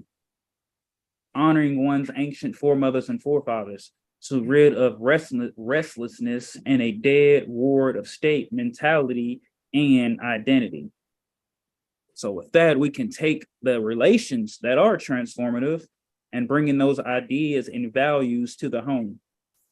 Love is the first principle. Love conquers all. Letting things that take away from home and mental security pass away, like truths that no longer serve us. Finding hidden treasures or gems about ourselves from learning family and ancestral lineage. Who are you? Who is your mama? In Brother Jag's voice. Let the cause that one fights for be truth. Also healing childhood aggression and pain. Right? So that you're not taking past pain and inflicting that onto others, thinking that they are the problem, when really you just might have to just look within and solve that. Also, someone could be looking to start a new family while healing and restructuring their own family heritage. And with that, I will yield the floor. Moving along, we have a lunar Neptunian square. See what is occurring, right? So this is going down in the 9th and the 12th house. All right, Luna at Sagittarius, 26 degrees, 9th. Neptune's at 26 degrees, Neptune in the 12th. All right, so this is stimulation by embracing the emotional fulfillment that comes by higher learning, and also distinguishing the illusions that comes between love and lust that could have one in bondage, right? So, yep, Luna's in the 9th, Neptune's in the 12th. So we're finding stimulation and emotional fulfillment when we turn to the higher lessons of life, embracing the dual nature side of love and lust and not being bounded to either side, but being in rhythm with the swings back and forth between the two. Letting go of molded and outdated beliefs to embrace the whole truth and just not the half truth. There could be a nurse out there that would incorporate a breathing practice, breathwork practice for her or his patients, letting go of their afterlife worry and focusing on the present moment. And with that, I will yieldeth the floor. All right, guys. So we have a void of course here. Luna will be going void of course after this aspect for 6 hours and 45 minutes. So no major purchases, but make sure you write down. It's like, all right, I'm gonna get the mirror from Brother Hassan. I might see Brother Jag do some guitar lessons. I'm gonna get that CMOS from Brother Corey. I'm gonna get that AstroCivics correction at some point. And then, I'm gonna get something from Brother Sean as well, and just put all that to the side, when the time is right. And get all your shopping done, grocery shoppings, right? So that you are not in remorse about what you bought, because we warned you. If you listen, that's on you. Well, if you take heed to the wisdom and advice that we give, right? Wow. Yep. Moving on, we have Luna ingressing Capricornus, right? And that's the 5th house, right? Alrighty, so this here, right, is being secure within oneself without a need to win the favors of others. So for the next 2 to 3 degrees or days, there are going to be chances of finding emotional security. Becoming secure within oneself, once again, without the need of trying to win the favors of others, win the favor of a self, win the favor within without having to look without. Allowing the inner child to be expressive without emotional and self-authoritative restraints. There could be challenges when it comes to the joy of self-care and relating with those who seem to be quote-unquote authority or public figures. With this challenge comes the willpower to overcome that inner and outer authority thoughts and transform that by having an as above, so below legal and lawful understanding of the service and duty we give to others and how that is reflected back into us. Master this challenge by asking questions in an intelligent tone. And with that, I will yieldeth the floor. Islam. And moving on, yes, Islam to the Sun and Jupiter conjunction. So we just did that this past Monday, right? Kazemi, right? Kazemi. We talking about that Kazemi. And you ain't got no consent, so stay up out of my business. Because I don't even know, right? Shout out to Mother Malika. Why are you talking to me? Do say in the zone. Hey, brothers. Hey, brothers. Islam. Jeez. Hilarious. What we cackling about? He said, "You ain't got no consent."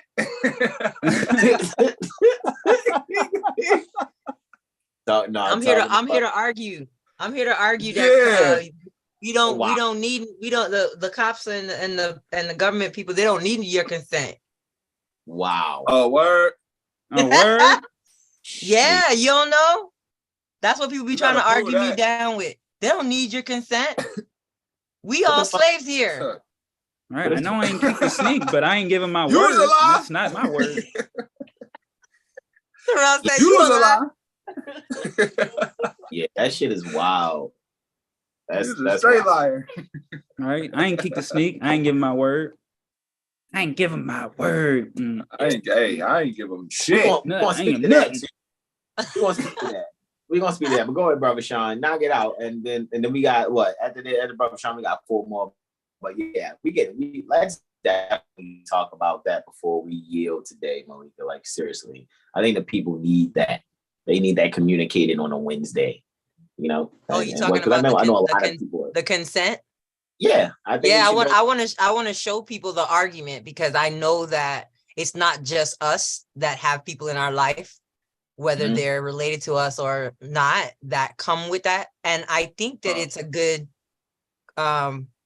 conversation to have because sometimes when we're not secure in our knowing, we can be shaken by people's ignorance, and especially when they seem very strong and convincing about their nonsense, about their ignorance. Yes. Yeah, like we call that wrong and strong. Yeah, you've been hitting that ignorance gem every day, huh? Don't you be talking about that brother that's adept in dumbassery. I gotta show it. I gotta show everybody how it goes, because it's gonna be enlightening. But go ahead, continue, bro. We only got after this one. We only got 4 more, and then we just gonna flash testimony these. And yeah, let's go in on that, Malika. I think that's definitely apropos for a lot of people dealing with shit like that. But go ahead, brother Sean. We yield. Indeed, right? So we have this Kazemi occurring in the 7th house. He said, woo. Kill, you're hilarious, bro. Like, all right, I'm about to head out. Nah. All right. So with this Kazemi, right, we are expanding upon the full circle moments and wisdom that we had from this time last year. So definitely look back. I'll probably look for the date for that post. Giving birth or planting seeds to a new ye, not a you, right? You can be a you if you want to be a debtor, but that's on you, literally. Yeah. No, statutory, right? So yeah, a new identity, a new sense of faith and optimism, and new beginnings. Being creative in the understanding, implication, and explanation of law and religion. Hidden obstacles and limiting ego beliefs are now highlighted, as this is a chance to bring equality, healing, and closure to things that have served their purpose. Happy times are here again. Take a deep breath and embrace the warm rays of life and happiness. And now we can become an alchemist by sharing our beauty that comes from merging the higher and lower self, being a listening ear for others, increasing one's social standing by transforming the home foundations, not letting our drive get the best of us when the path isn't one of enlightenment and mastery, finding joy when we restrict ourselves from things that don't serve the humanitarian purposes that are latent within us all, turning ill intent, thoughts, feelings, and actions into transformative opportunities, and becoming aware of our darker natures so that we are clear. Are we clear? On harmonic and non-harmonious influences. And with that, I will yield the floor. And I think finally, because I ain't write the last one. I think so.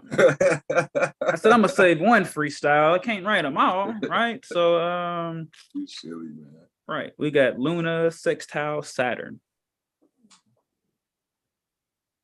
All right, guys, and we got Luna in the 3rd house.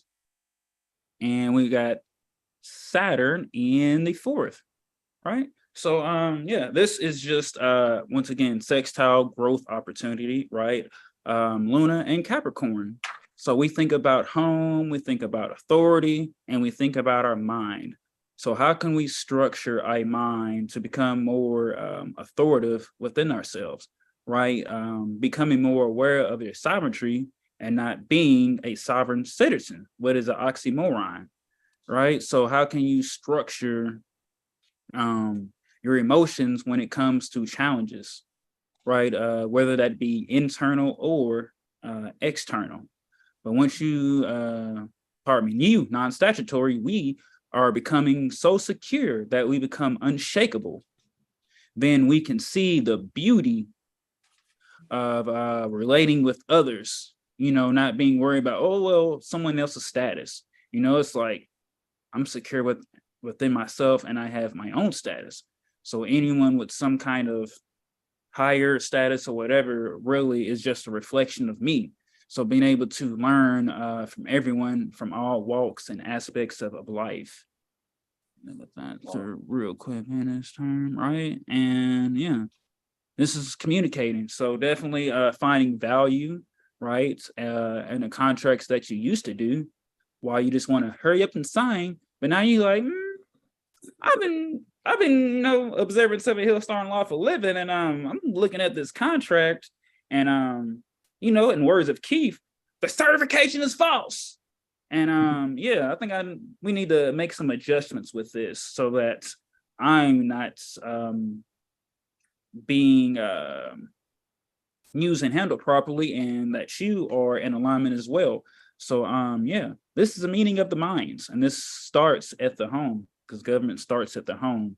So getting universal knowledge and looking at different concepts and ideas that are not talked about, right? Because just because things aren't talked about or challenging, beings on an emotional level, doesn't mean it's not true. And with that, I will yield the floor, and I'm gonna let the living master, close us out here. You for the are weather report. hilarious, bro. Indeed. What I'm going to do before I close on out, since I know Malika's here and I didn't share yet to Lawful Living yet. So let me actually share to the actual site that we're live. So anyone there can come in. And if they didn't see the weather report, they can go back and look at that later. But definitely come up in on this conversation that I know we're going to have after I do these 3 testimonies briefly. Right, pertaining to consent. I think that's amazing. And I and Brother R have gone over do ye consent a few times before. However, I know there's some things that are going on because I think that there's some success that's happening on multiple levels pertaining to Moorish Americans that are sincere, that are going to the jurisprudence gym termed, we call it the jurisprudence gym, but lawfulliving.com. And I think something is happening that people don't want to see. It's the word, starts with unity. That's what it is. And it's happening in a way that people would much rather take a shit or piss on it, and they can't.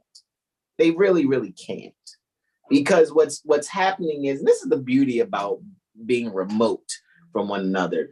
It dumbs down and makes so much less the infiltration, because people that come with the infiltrating spirit can be seen from miles away. And all you got to do is hit the block button on that ass, and they will not be there to, bring their bullshit. However, what's going to happen is people are going to be seeking to rid themselves of, what's that called? How the Americans say, loneliness. And they're going to be cashing in their vouchers. They're going to be cashing in some vouchers there. And I'm like, hey, man, I need to cash in my apology vouchers, because I feel like, I've completely been an asshole to the wrong people. And really, at the end of the day, my incompetence has allowed me to say the wrong thing to people that have actually been sent to be angels in the outfield, so to speak, right? So with that being said, sun's rising, right? Sun is rising at about that is 0600 hours 38 minutes and 38 seconds, or 6:38:38 anti-meridian Eastern, from the perspective near the Baltimore Corporation, Maryland State Republic, at 22 degrees Aries, 16 minutes, guys. Very interesting, very Saturnian that degree is. However, still ruling over the 5th house, right, with the fascination and denial still there within Leo, kind of coming up on Regulus there. There's going to be some fascination and denial pertaining to leadership from children, or there's going to be some youth that happens to be in leadership, and some older beings are not going to like that. So what's going to actually happen, though, there's going to be some defense, so to speak, and there's going to be some protection pertaining to either, it could be someone that's a Leo, right? They're going to find that they're going to have some protection and some support in a time where they kind of feel like their back's against the wall. However, at the end of the day, that's only a mirage in the desert of ignorance. The desert pertaining to those that have that are knowledge lacking, so to speak. And what's going to occur is people are going to really see that when there's a support system and a protection that comes to back for you, that's when people are really going to see, like, you know what?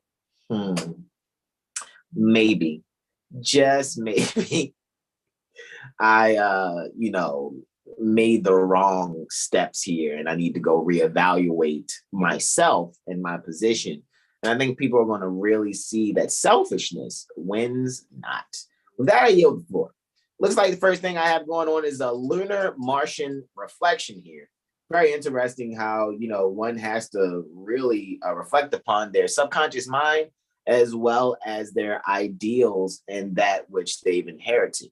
All righty. As far as their ideals and making sure, are you really thinking your own thoughts there? So it's happening within the 10th and the 4th house, right? Luna's in the 10th. While in Capricorn, look at that. That's a double debilitation, some will say. However, how I look at it is we're able to really secure some infrastructure in our standing and our status and really allow ourselves to come up with some type of protocol that will make us very active in securing ourselves, especially in the home and even wherever we go. Because the first home is your body, right? Your spirit is home in the soul. Soul is at home in the body, right?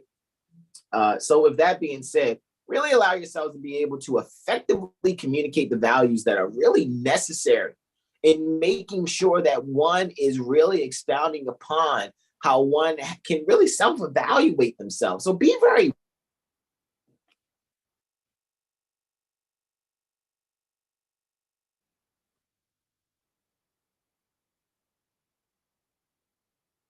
Bro, what? No, did You bro went out. just freeze? You went out, bro. Your mic went I out. thought that was my internet for a second. I was like, what? I'm like, huh? We can't hear you, bro. Raggy? He probably about to drop out. He's going to come back. I'm like, Raggy? I was like mid-sentence too. That was like, okay, what? He said, just breathe. And I'm like, yeah. Man, wait. We supposed to exhale now? Wait, we still Right. we still holding the breath? okay. So where did I stop there? You need to just breathe. That's the last thing. Wow, really?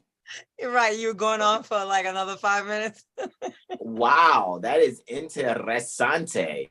Well, actually, guys, allow yourselves to really make sure you're being very secure in what you're instituting for yourself, whatever protocol you're seeking to institute to be able to care for yourselves and your loved ones. All righty. Remember, the first home that you have, all righty, is your body, right? The spirit's home within the soul. Soul is home within the body.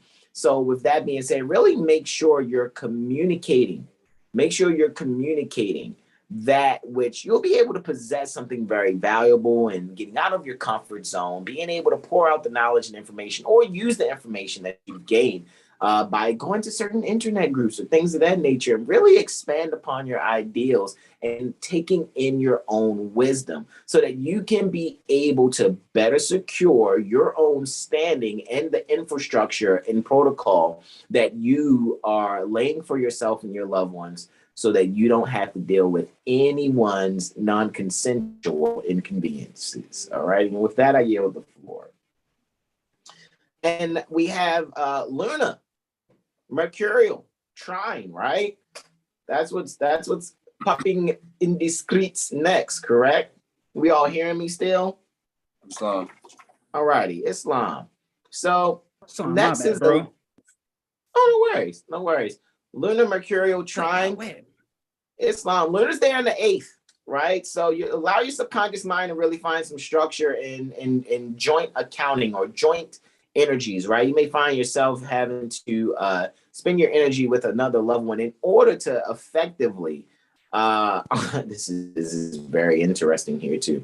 In order to really effectively communicate something that's really on the rise, right? You're going to really allow yourself to be very innovative in how you want to share something.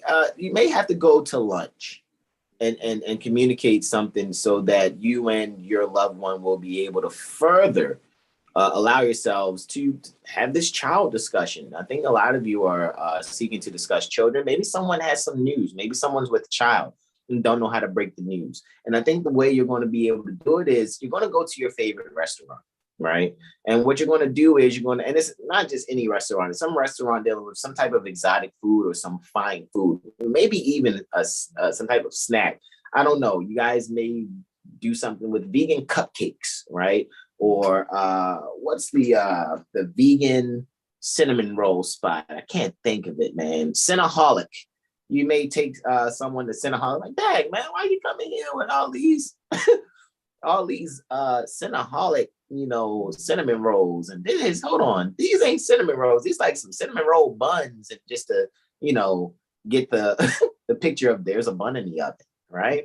Cinnaholics, real right? cinnamon rolls. Yeah, that's the vegan cinnamon rolls, man. Cinnaholic, right? For those that are not going to Cinnabon, right, where it's not so vegan. However, Cinnaholic is the vegan alternative to Cinnabon, right? However, one will be able to probably over this moment in having this fine food exchange, be able to give some type of information pertaining to being with a child. With that, I yield the floor. My final testimony here looks like there's another trine, and it's lunar Uranian. So this lunar Uranian trine is really going to speak to how we're going to make some sudden changes in the home harmoniously. So Luna is clearly in the third house, right? So with that being said, in third house, there is Luna. It's so funny. Somebody just texted me about how the Vatican denounces the doctrine of discovery. I know when the Popey guy, right, the substitute, the vicar, went near Canaan land, right, what they call Canada, right, and it's like, oh, we're so sorry for what we've done to people. It's like, it's okay. That whole compound interest and what the fuck you owe us, it's happening anyway. With that being said, Luna trine Uranus. All right, so Uranus is clearly taking up space in the seventh house. Looky, Astro Cookie. In the seventh house under Mars' dispositorship, along with Jupiter under, Luna under Jupiter's dispositorship. Very, very interesting to see that the dispositors are in the seventh and ninth. So I really think what's going to be communicated is maybe someone will have an opportunity to see someone they've been having a relationship with long distance. Seriously, like maybe you're someone who has been pen paling or something. You finally get to meet your pen pal, or someone that you thought was catfishing you, and actually they've surprised you and were able to meet up with you, and you found out like, whoa, hold on, you moved here for me type of energy. However, another way to look at this too is people are going to find a means to really communicate, creative communication, especially when it comes to contracts. Alrighty, and what I really see actually happening here is people are going to be able to really expand upon their creativity and moving forward in their communications to make the innovations necessary in how they contract. I think a lot of people are going to be a little pissed off about how the common people are now noticing and paying attention to the criteria pertaining to contracts. Therefore, a lot of people are going to try to find a way to utilize some other means of foreign contracting, and they're going to fail tremendously, because what's actually taking place is, we're about to yield to the conversation here, what's going to take place is people are going to make sure that there is a consensual agreement, right? Luna is the people. Uranus is the group that's or sharing. So how are the people sharing? Well, there's things being shared harmoniously, especially via the internet. And that's what we're about to do now, as we go over this consent conversation, right, with Mother Malika. So with that, I yield the floor, guys. Let me actually stop the screen share of the charts here. And I'd like to thank you all for joining us. However, let me make sure I get this up here too. In the Lawful Living community, I didn't hit the stop screen share. I could have sworn I did. All righty, and let me make sure I just bring us all in, right? Let me hit the right, remove all the spotlights. There we go. We are all his now. You see what I'm saying? Malika, if you want to turn on your camera, you can. If not, that's fine. But I think when you speak, the people aren't going to be able to see you. But I'm pretty sure you're going to want to screen share also. And I think you do have that capability. It says everyone can screen share if they need to, right? So I'm gonna leave my camera off. That's cool. But yes, I will definitely do the screen share. So what I'm going to share with you guys is a conversation that it's atypical to me, even though I'm online a lot and I do talk to a lot of people all day long. It's still an unusual conversation because most people who know me, they don't try me. So when people try me, it's because they don't know me. And why do I say that? It's not that I don't disagree with people I know. I encourage all dissent. I encourage people to challenge what it is that I'm saying, what it is that I share. I encourage people to call me on my bullshit.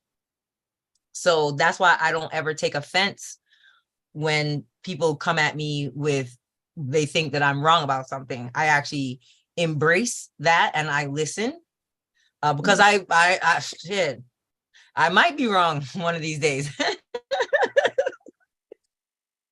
And I'm always open for correction.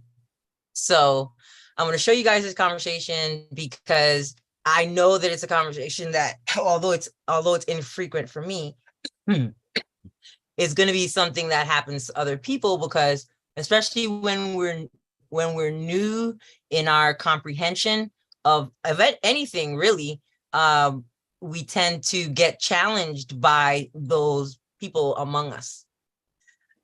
So I posted, funny enough, what I posted was the Rumble link. So let me just show everybody the Rumble link. It is, which I think yes. So these are all the videos on the Rumble channel. It's rumble.com/users/lawful living. Right. So that's our Rumble channel. Let me see if I can show it to you guys here, where it says all videos. This is one of our latest ones back here. And we have our whole As Above, So Below series right here. So we're happy that people are watching the videos. But apparently I shared that video in a group on Telegram, and someone went and watched one of the more recent uploads, and he wanted to share an opinion. However, what's funny is the way that he decides to share his opinion, because you guys know how it goes. When people don't know you, sometimes they try you. And sometimes if people know you and they don't respect you, they will also try you. Jesus, Mary, and Joseph. So who are we looking at? Hold on. I'm making sure I put in our description the Lawful Living link and the Rumble for this particular one. So it's there also. Okay. Wow. So are you guys seeing the Rumble page still, or are you seeing my Telegram screen? Telegram. Okay, good. So this is the snake, because apparently that's what Seraph translates to. De Mortego, right? The name is important for some people. That's why I shared it. So the conversation started off because I shared a part of the RCW, and apparently he's a neighbor. His issue was the video that I shared this bit of information. So I'm gonna show you guys, because it's important to see what it's talking about, because I screenshotted it here too. So this is the section in question here, and this section is in the penal code of the RCW, and this was the part of the code that says, in my opinion, very clearly what and who is liable, who has liability for acts or omissions under the penal code RCW 9A. That was the question that we were answering that day, because of course, when you look at the Constitution, Article 1, Section 8, where it talks about the power that Congress has to make rules for, and what the powers they have to do anything. That's what's in Article 1, Section 8 of the Constitution. So in congruency with Article 1, Section 8, Clause 17, which plainly states that the Congress shall make rules for the government and the armed and naval forces. That's the one sentence that it says. And of course, the reason why it's written that way is because the forefathers pledged that a layman should be able to comprehend the law and speak it while he's running. You should be able to have a conversation about the law while you're jogging. That's how simple it was intended to be. So I tried to read everything in its plain meaning, but also keeping in mind if there are any special definitions that are defined in the statute. I use the definitions in the statute so we can so we don't imagine what it's saying and take it out of context. You want to, if the definitions are in the statutes, you want to look for that. So here in the statutes, they define the liability for an entity or a person. It says entity and personal liability. That's the name of the section. And this is the definitions. So the definitions here, when you just look at what the definitions are, you look at the terms agent, entity, governor, high managerial agent, so that you can get a idea of the subject matter of the section. Looking at the definitions gives you an idea of the subject matter of the section. So this is defining what an agent means. An agent means a director, officer, or employee of an entity. So the fact that they even define agent here under a section called entity and personal liability says to me that you have to be acting as an agent of an entity to have personal liability. Therefore, at any time where you're not acting as an agent for an entity, you cannot be personally liable. Does that make sense to everybody here, or is that going over our heads? You got to be a director, an officer, an employee, or someone with the power of attorney to be able to speak or act on behalf of whatever entity. That's what an agent is. Right. So even as an agent, you're not on the clock as an agent 24 hours a day. That makes sense, right? True. That's true. So this is saying when you are liable is when you are acting in that agency capacity for an entity. Now, this man seems to take issue with that, specifically with section 3, where it starts off, as you see on the bottom, a person is criminally liable for conduct constituting an offense which he or she performs, and it goes on to say on behalf of an entity. Okay. Correct. So does he wish that one can act on behalf of an entity even after clocking out? That's why I don't agree with when well, that's the question, but he is not actually saying what his problem is with that comprehension or interpretation. He's not actually saying it. What he started to do was repeat it back to me in the way he understands, because he copied and pasted it. He said it right here. He says, okay,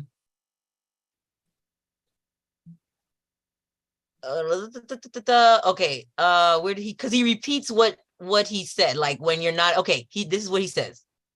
As stated previously, your video claims that because subsection 3 explicitly states that if a person acting as an employee, for example, at Home Depot, that person is criminally liable, your video asserts that this also implicitly means that anyone who commits a crime after they get off of work from Home Depot isn't liable under RCW 9A. That's exactly fucking true. That's exactly correct. But he just keeps repeating this and then saying, don't you see the problem with that? I mean, I don't see the problem with this, because this is what the code itself is saying. Has he explained his position on it? Has he explained? No, this is it. I'm showing you guys the whole station. Wow. Okay, so this is last year when he saw one of my posts and asked me if I was a neighbor. I told him yes. And this is when he came with the attack to ask me if I've litigated any cases. So I told him rightfully it was I did institute a case. It was dismissed for not paying the extortion fee, and I just have to refile it because I thought his question was genuine. So he goes, I watched one of your videos and it's bullshit, right? Wow. Yeah, that's it. Okay. A sincere seeker of truth and law would welcome being corrected on their misinterpretation of law, but most people spouting this bullshit abruptly disappear when they get called out. Okay, so hold on, stop right there. So it seems like he has control issues. Like he wants you to be someone who now allows self to be under the hypnosis of some serpent of dead I am, right? I don't know what the dummy wants, because as you see here, he correctly says what reflects back to me exactly what I am saying and exactly what I feel the code is saying. But then he doesn't say what his objection is. Which means he says, look, he says here, you don't understand, you didn't address what I pointed out. He didn't point anything out. No, he didn't. He didn't. And what does he say there? It is okay, so it's forwarded from you. It is yes, he was posting what I wrote. It's an objective fact that the codes only apply to persons whilst engaged in the business of interstate or foreign commerce. It is not to say that one is not liable for harm or damage in natural law, correct, just not statutorily liable. Therefore, Criminal Code of Washington doesn't apply to him is correct, because that was what he said. You're saying the Criminal Code doesn't apply to him? And so I just repeated back, correct. The Criminal Code does not apply to him when he's not at work. So I just repeated, that's why it's in quotation. Okay. So it sounds like they do not comprehend that when you're not performing foreign trade and commerce and you do something to harm someone else, that the foreign trade and commerce statutes are not going to be used to prosecute one.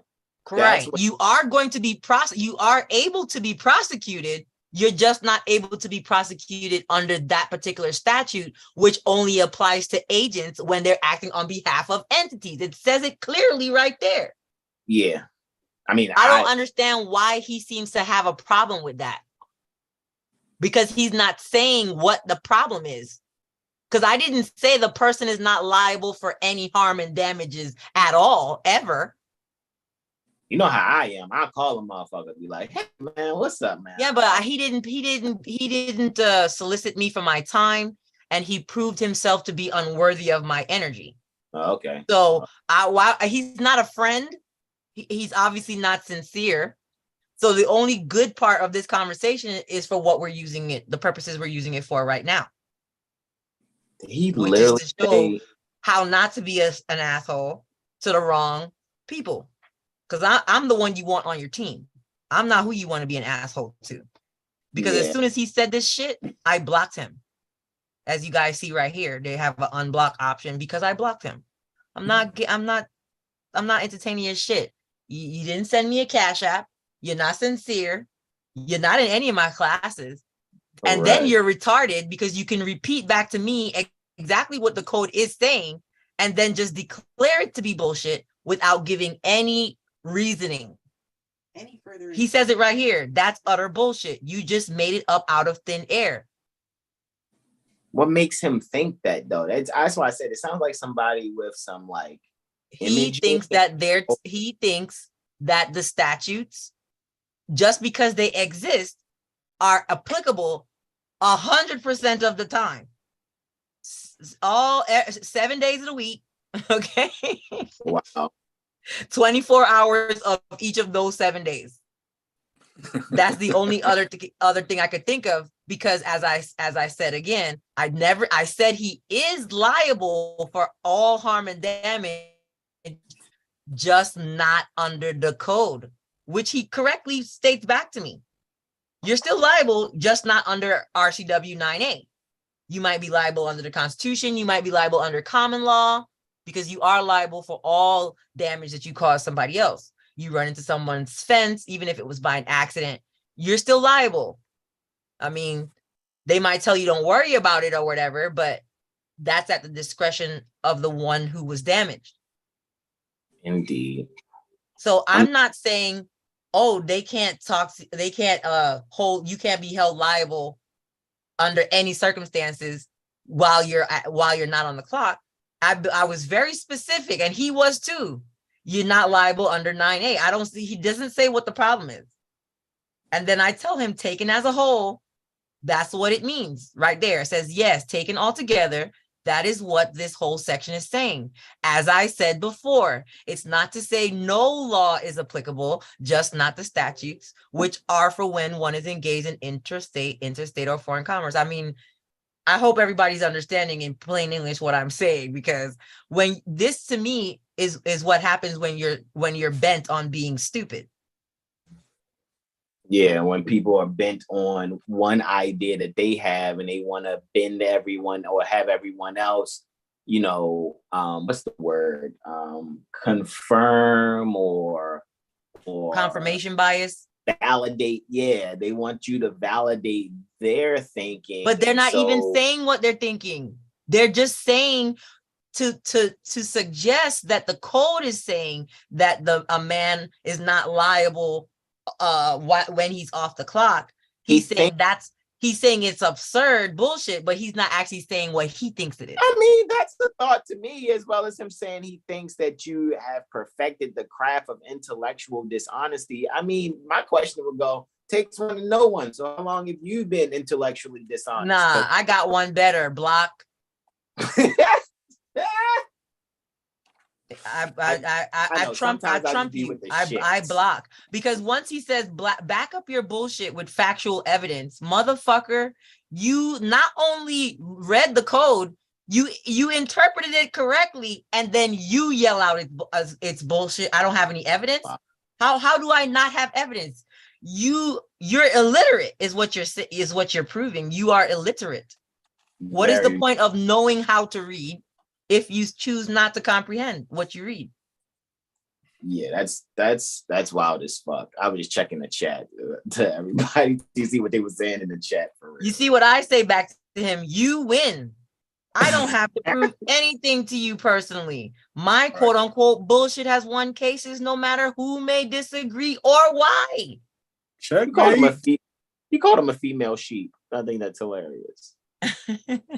Because EWE is a female sheep. But so. he's also a YOU. Definitely. He's a YOU. He owes a debt to the United States, which is why he's saying it's bullshit.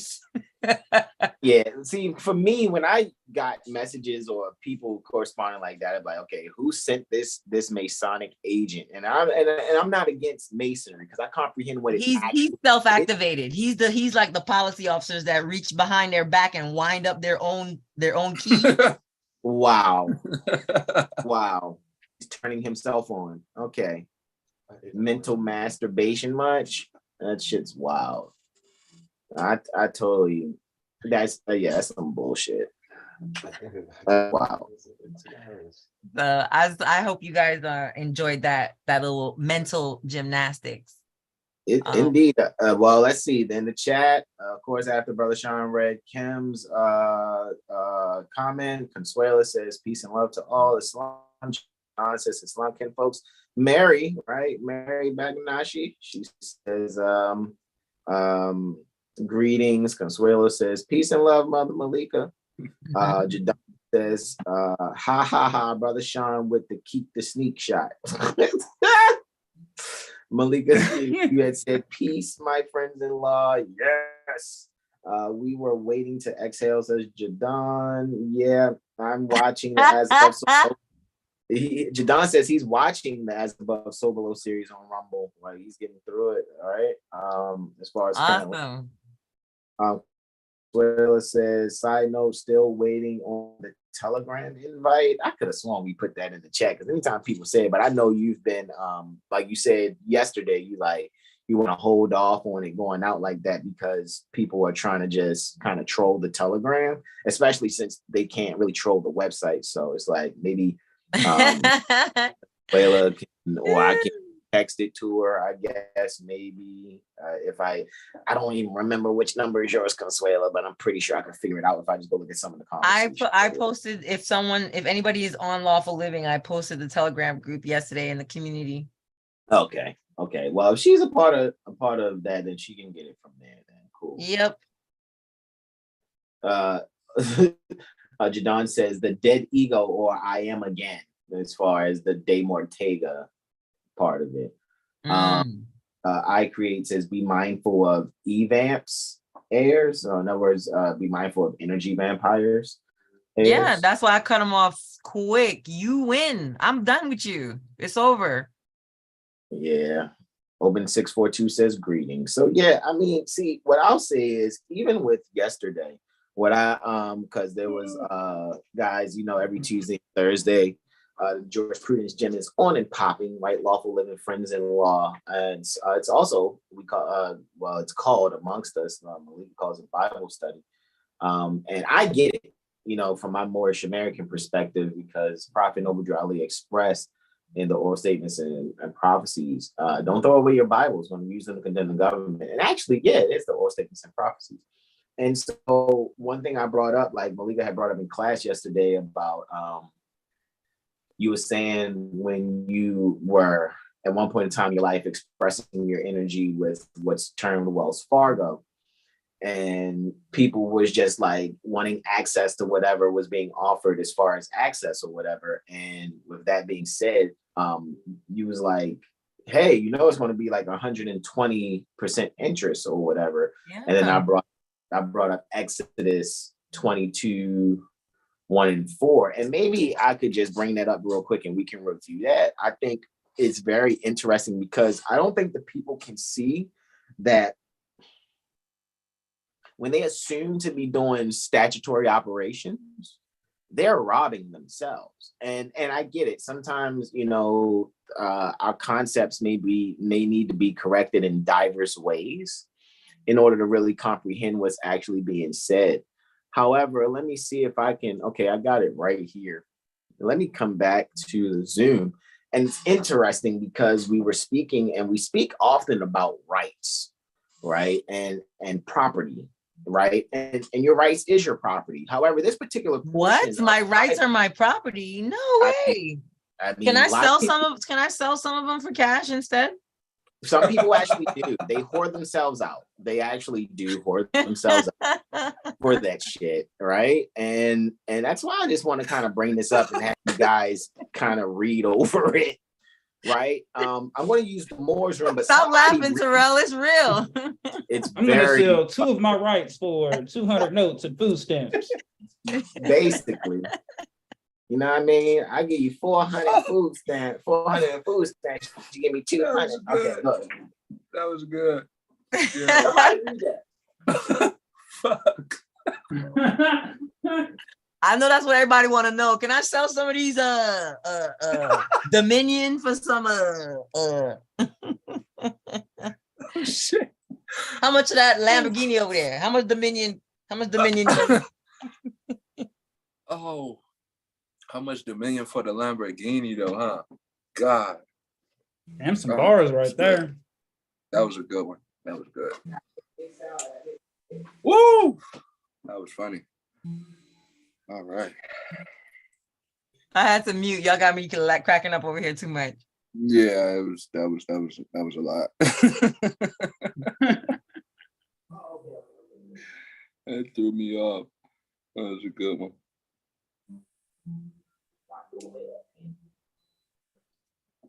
No, they said the rights was unalienable, but are they sellable?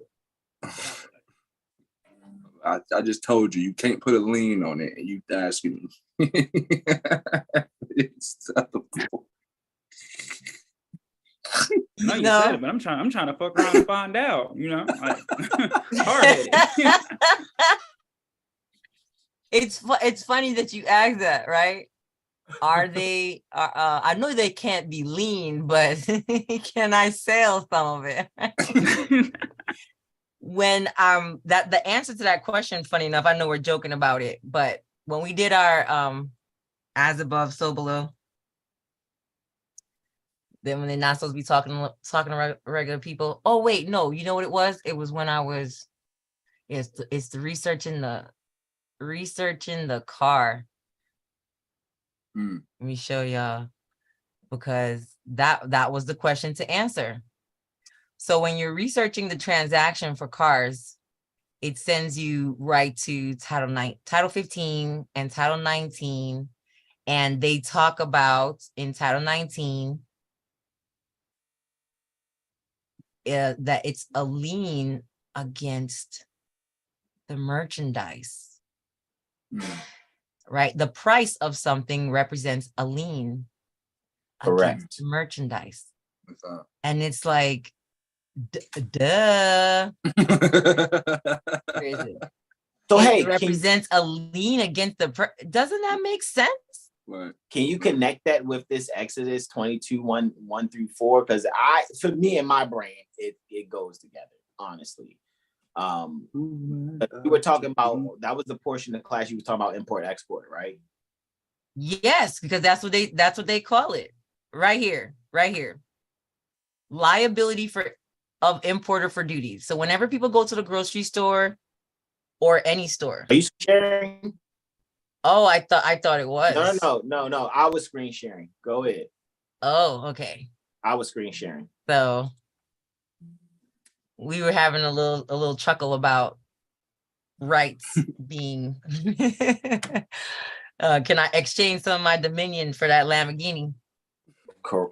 And that's what people are doing. Brother said, I know we can't lien rights, but is it saleable?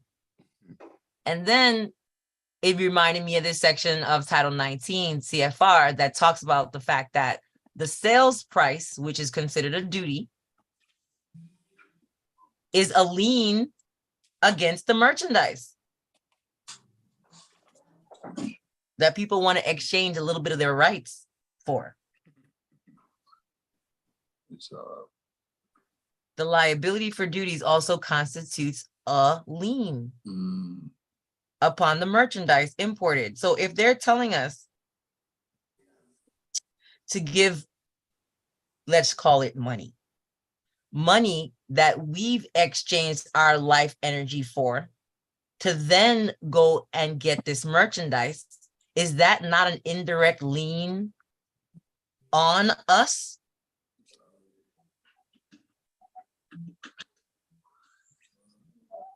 Wouldn't that be a violation of 15 USC 17?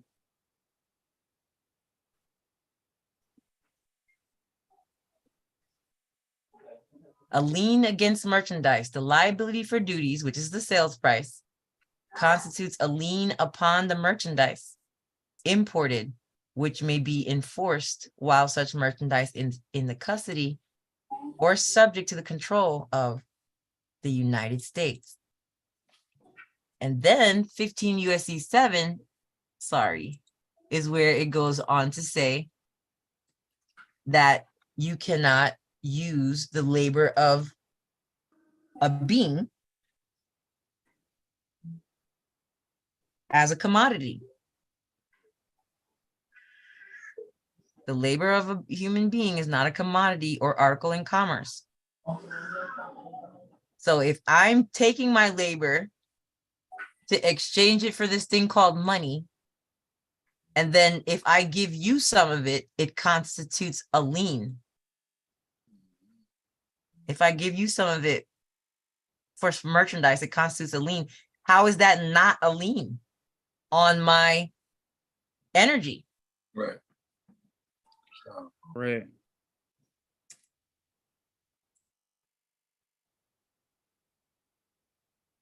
Gurus don't want us thinking about that. At all. Just correct your status, write a promissory note, send it into the treasury, tell them to put it on your account so you could set off that Lamborghini. And get all the all the shit in that in your trust. They call it a trust. Yeah, that's the putting it in your trust is the new way of saying I put it in my mama's name. Anytime somebody told me I put it in my trust, Malika, and they were still able to steal my shit. Like, well, that's like saying you put it in your mama name. Oh my God. Or you put it in your baby name. You know, there's 6-month-olds that got utilities in their name. Did y'all ever meet? Oh my God. Okay. Oh man. They're playing a trick on us, and the trick is gonna be how long you gonna chase the bag. Literally. My until mind you is playing realize trick. that you the bag. Literally. Well, if I don't chase the bag, I can't get this. I can't stunt on that brother or that sister, and I can't do none of that social media stuff that everybody lives up to. You know, I can't hold the fake private commercial paper that we think money to my ear like this, talking about you broke. You broke motherfuckers can't call me. You know what I'm saying? I can't put new 22s on the bands. You know what I'm saying? Those type energies. That's the real currency, right? Yeah. Fake social status. Yep, fake social status. Yeah. I think the real flex is exercising your dominion. It's not. That's the real flex. Those people. I'm not impressed with no thing that people can do in this and with, because there's nothing nobody can do that I personally haven't. Maybe if I were younger, dumber or something, I might be impressed with some of that stuff. But like Hassan just mentioned, I've worked at banks, I've been a real estate investor, I've been a landlord. Okay, I used to be a loan officer. My aunt was the mortgage broker that I worked for. I don't know what else to tell you. I've sold houses. I've had land. I mean, I've had cars. I've gotten brand new cars off lots. I mean, come on, look, you remember playing bingo? When you see that so-called car ride by, you be like, bingo, that's me.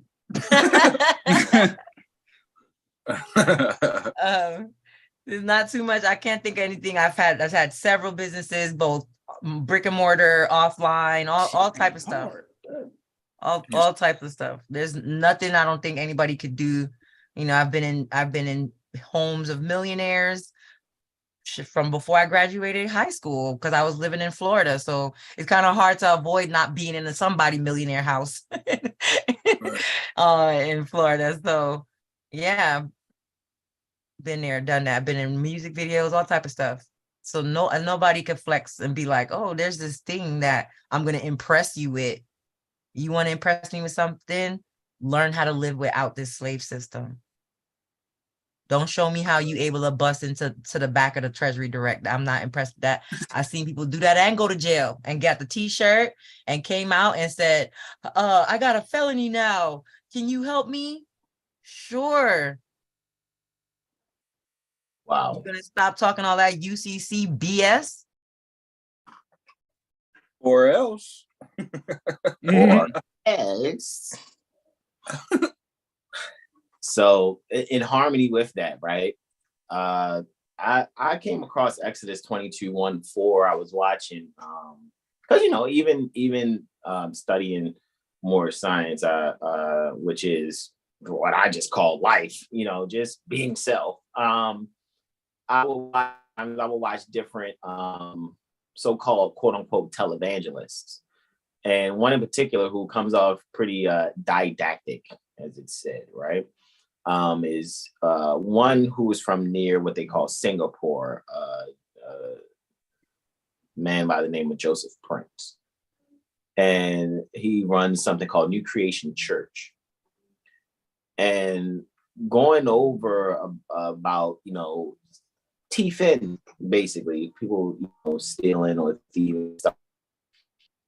So, when yesterday a whole 120% was brought up yesterday, when Malika was speaking on that, I was like, this reminds me of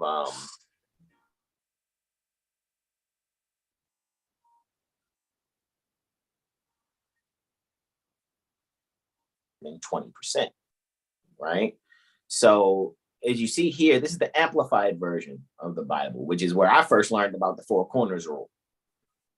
And it's like, because I saw in the amplified version that brackets mean you're expounding upon something that's still technically not there.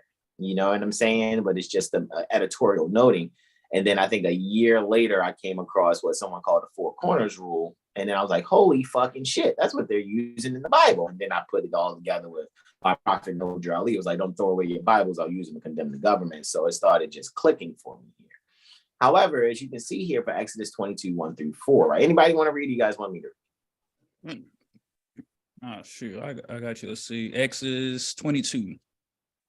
Quote, if a man steals an ox or sheep and kills or sells it, he shall make restitution of 5 oxen for an ox, or 4 sheep for a sheep.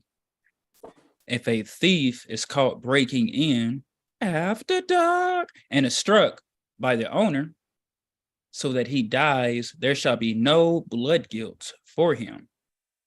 But if the sun has risen, there will be blood guilt for him. The thief, if he lives, must make full restitution. If he has nothing, then he shall be sold as a slave to make restitution for his theft. If the animal that he stole is found alive in his possession, whether it is ox or donkey or sheep, he shall pay double for it. So that's 200% on that, right? So you're seeing the 120 and 200% principle being utilized here. And I think when beings are assuming or thinking that, well, we've all been taught how to operate like this. You have not been taught. You've been socially engineered to, one, not only be a thief, but you're also a sheep or a donkey. There's definitely some donkeys out here. And I ain't talking about a fat ass moosey poo, but talking about you're an ass. Like you're a dumbass. You're stubborn. You don't want to move from being chattel property. Right? I like that if he has nothing, then he shall be sold as a slave to make restitution. And that's what people are doing. People have no idea that that's what they're doing right now. This is why a lot of people that be like, yeah, because black people got. Dang, bro, froze again? Mm-hmm. It's because he's talking about the black. Man, we had bro drop out in a minute. Don't be talking about the blacks. Hit the button. Hit the button. He's talking about black people. Hit the button. It's okay. No, it's fine. It's fine. Go and be a slave. Go and be someone who, since you didn't honor your ancient foremothers and forefathers, now you got to make restitution being an undesirable. And so when Malika brought up that 120%, because people was like, fuck it. I don't care if it's 120% interest. I just want to be a thief. They say, yeah. Is it in my bank account yet? Did you tell them that it was because they would call in for a cash advance? So no, tell a story. Go right ahead. Okay, so at Wells Fargo, they have a loan shark program. That's what I've called it from the beginning. It's a loan shark program, which they allow certain very low income people to do cash advances on their direct deposits. So you have to be either retired, getting some type of government benefit where it comes in direct deposit. And Wells Fargo is willing to lend up to so-called lend, heavy quotations, 120% in the form of up to $500 in the form of a cash advance that's paid back when you get your next direct deposit. The problem is we have to read them a disclaimer every single time, as if they've never heard it before. We have to read the disclaimer when they call in to activate this cash advance. And part of that disclaimer is we would tell them it would be 120% interest rate to borrow that $500. The other thing was, let's say they borrowed it today, today's Wednesday, and they get their direct deposit on Friday. Wells Fargo takes back the money and the interest in 2 days. So they call in today, they get the $500, they get a direct deposit on Friday, 2 days later, it's gone. And they take their fee. And people, they let you do it 12 months in a row. You can only do it once a month.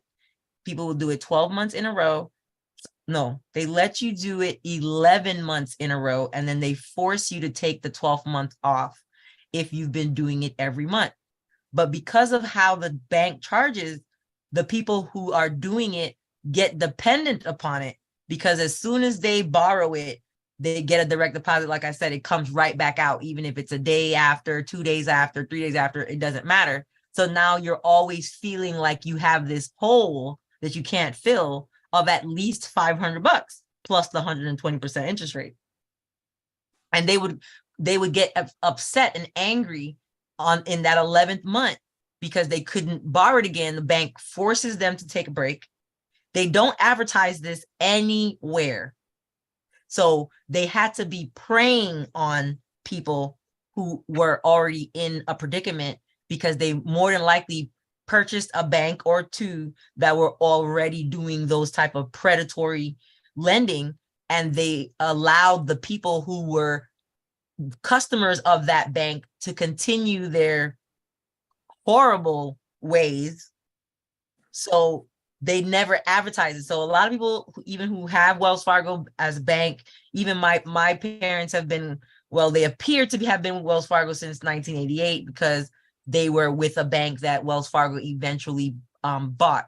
So they gave them these anniversary cards that say members since 1988, to trying to make them feel awesome. But even they don't know, people who've had Wells Fargo, they don't know that Wells Fargo even offers that type of program. And because it's predatory, anybody could tell, if they have to tell you a disclaimer, 120%, people just say, yeah. Is it in my account yet? That's all they care about. I think those people like that are like those monkeys that were introduced money in that guy mentioned in that experiment. We saw that clip of about a month or so ago, where they had to end up killing the monkeys because the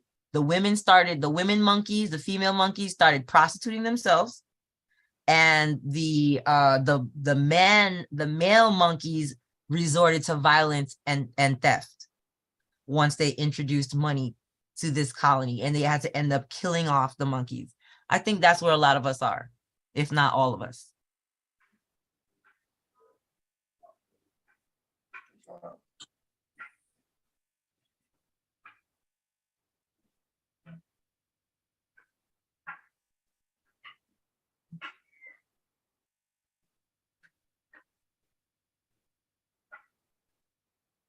Do you have any sauce you'd like to give Brother Jag? What? So do you have any sauce that you would like to give Rabbi? No, brother. Not at all. We can yield off of that beautiful piece of love. Stop being a fucking monkey and wake up. Yeah, literally quit complaining about everything, but refusing to embrace the system that you thought was true to help you. And then when beings like, the bros from Seven Hill Star, Malika, anyone from Lawful Living's trying to give you something outside of that. No, that's not true. And it's like, once again, how he's talking about we always threw the life raft, but folks reject it because it ain't a Gucci. Oh, I know you're trying to save me, I'm drowning, but this is not Gucci. It's like plain. Why you ain't plain life why you raft. ain't This ain't paying Gucci. why you ain't paying LV all over it? You should have. Here's a Louis Vuitton life raft. Oh, thank you. But it's really just getting back into the testimonies and just being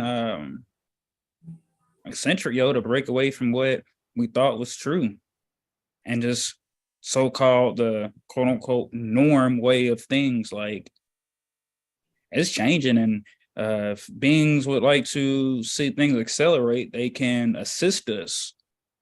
First assist them, then assist us, as well as showing this to more people, non-Sagittarius.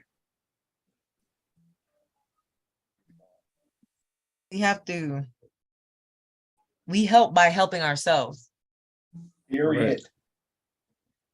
You don't First even have and to. You don't foremost. even have to become a helper of others if you don't wish to. And you can't if you don't help yourself. It's not possible. Correct. You can't. You don't have the willpower. You don't. Yeah, so That's interesting. focus on healing yourself first, or working on yourself to help somebody else if that's what you're willing to do. Yeah. But anybody who wants it to accelerate, anytime you start having that feeling, it's because you probably aren't doing enough yourself. Anytime you think you need to go push somebody else to do more, or inspire somebody else to do more, or whatever, just do more yourself. Islam, literally. Show yourself approved. Yes, we are getting to the point where Living truth. we're getting to the point where ain't nobody gonna get foreclosed on to 2023. That's the part we get into. Nobody's gonna get foreclosed on 2023. We're gonna get to the point where no one's gonna get evicted, hopefully at least by 2024. No one. We have to stop. You got to stop the nonsense. You have anti-homelessness laws, and then people who misinterpret codes so that they can make you homeless. That's against public policy. There is actually no law to make a family homeless. There's anti-homelessness laws, but we don't know that. So we start arguing stupid shit like, I wasn't that late on my rent. What if I pay you all the back pay I owe now? Will you take off the non-renewal, the termination of a tenant? That's stupid stuff.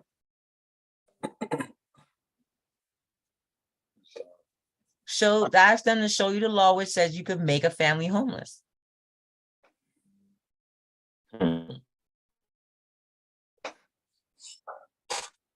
So that's the conversation I'm about to go have, as a matter of fact, in like 5 minutes.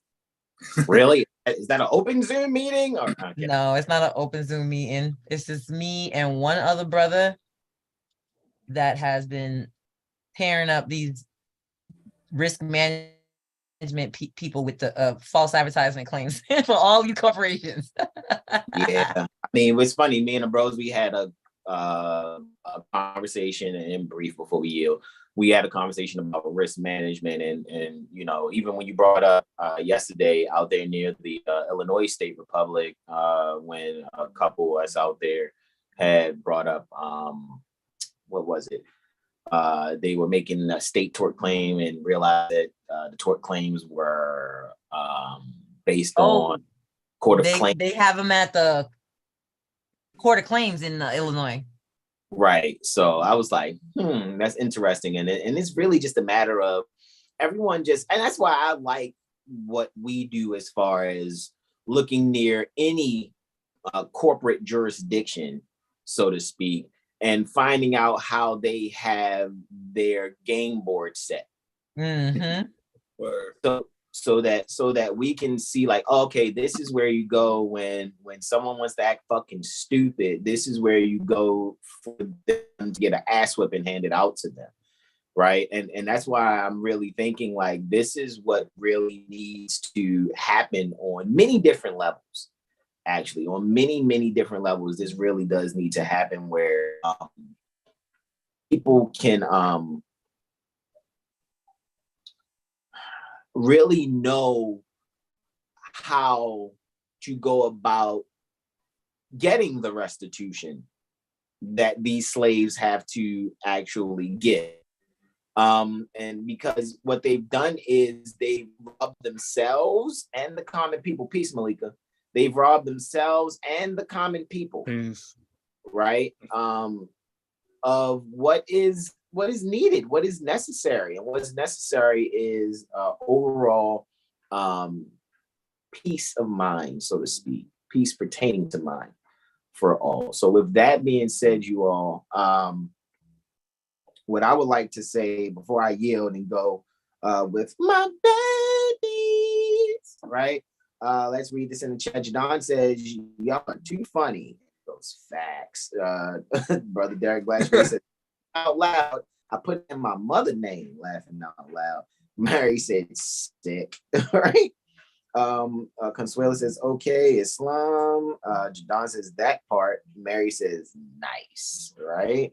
It's funny too, because these beings are nice, right? These people that think they can force you into statutory situations without consent, because nice etymologically denotes clumsy, foolish, and stupid, and that's what they are.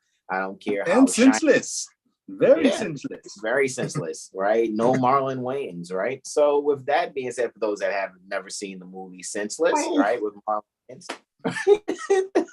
So it's like, hey, I'm in my gang garments called a uniform, and I have this titty medal that we falsely call a badge or whatever. And hey, look, I got 17 shots in a Glock 40. Look at me, yay! It's like, titty medal. You're a dumbass. Do it like this.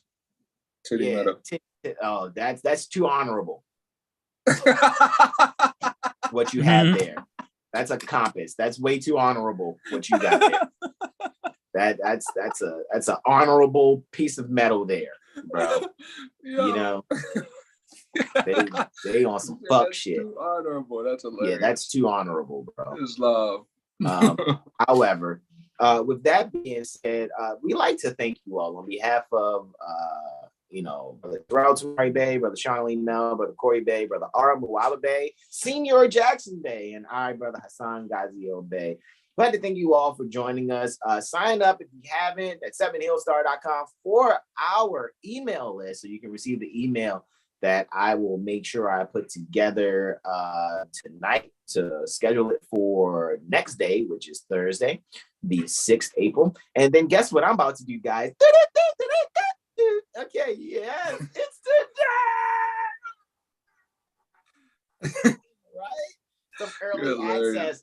I gotta see if it's early access on Amazon. I'm finna watch. Oh, really? On Amazon? It's not. Man, you got my eyes lighting up over here. Like, what? I ain't want to go to the so-called movie theater. You don't like being around beings like that, but on Amazon?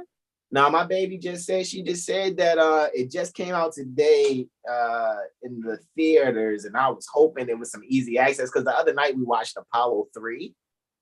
Oh, no, Creed 3. Pardon me, Apollo 3. Creed 3. I was about to say, ain't that his dad? I was like, oh. But yeah, sometimes Amazon lets you have this early access type of whatever, and then you can see things before other beings see them. And I was like, man, April 5th. I hope there's early access for because sometimes if I'm not mistaken, wasn't it one time where a movie had just came out and like maybe a day or two later it was available? Is that not true? See, Brother Jag, man, that's the problem with all this digital stuff, man. 10 years ago, the bootleg man to have you on deck, ready to go. You are ready. Y'all hilarious. You can laugh with the audience. You're like, man, look at somebody walking by. I wonder if they're going to pee and get popcorn. Oh, my God. Oh, hilarious. Yeah, my baby said it's only for some movies that they'll release it just a day or two after. I ain't going from when I saw it, I was like, a Super Mario Brothers movie? Now, I'm not the one to be like, oh, I'm ready to go check that out. But I'm looking at my baby, I'm like, baby, we're gonna see that shit, right? I ain't gonna front. That Super Mario movie look hard in the mouth. For real. Anyhow, with that being said, gratitude to you, open 642, and thank you for sharing, says Mary. Indeed, Mary. And guys, this is where we say to you all, thank you so much for joining us, and look out for that email next day, or what you call tomorrow, quote unquote. And see you guys also next day, or what you call tomorrow, for Jurisprudence Gem at Lawful Living, right, on Malika's Zoom, as we continue to go over these concepts and exercise. Like, we're always in Jurisprudence Gem. We don't fuck around, right? No point of being weak in knowing how to properly sue people and make sure people are disciplined for when they think they can force you into statutory practices without your consent. So with that being said, gonna go with my babies. And I love my brothers. Thank you all so much. This is where we say yourselves and donate. And this is where I say namaste to you all. Namaste, namaste, namaste. Islam, Islam, Islam, y'all. Peace. Some people. I think Yes, Brother Sean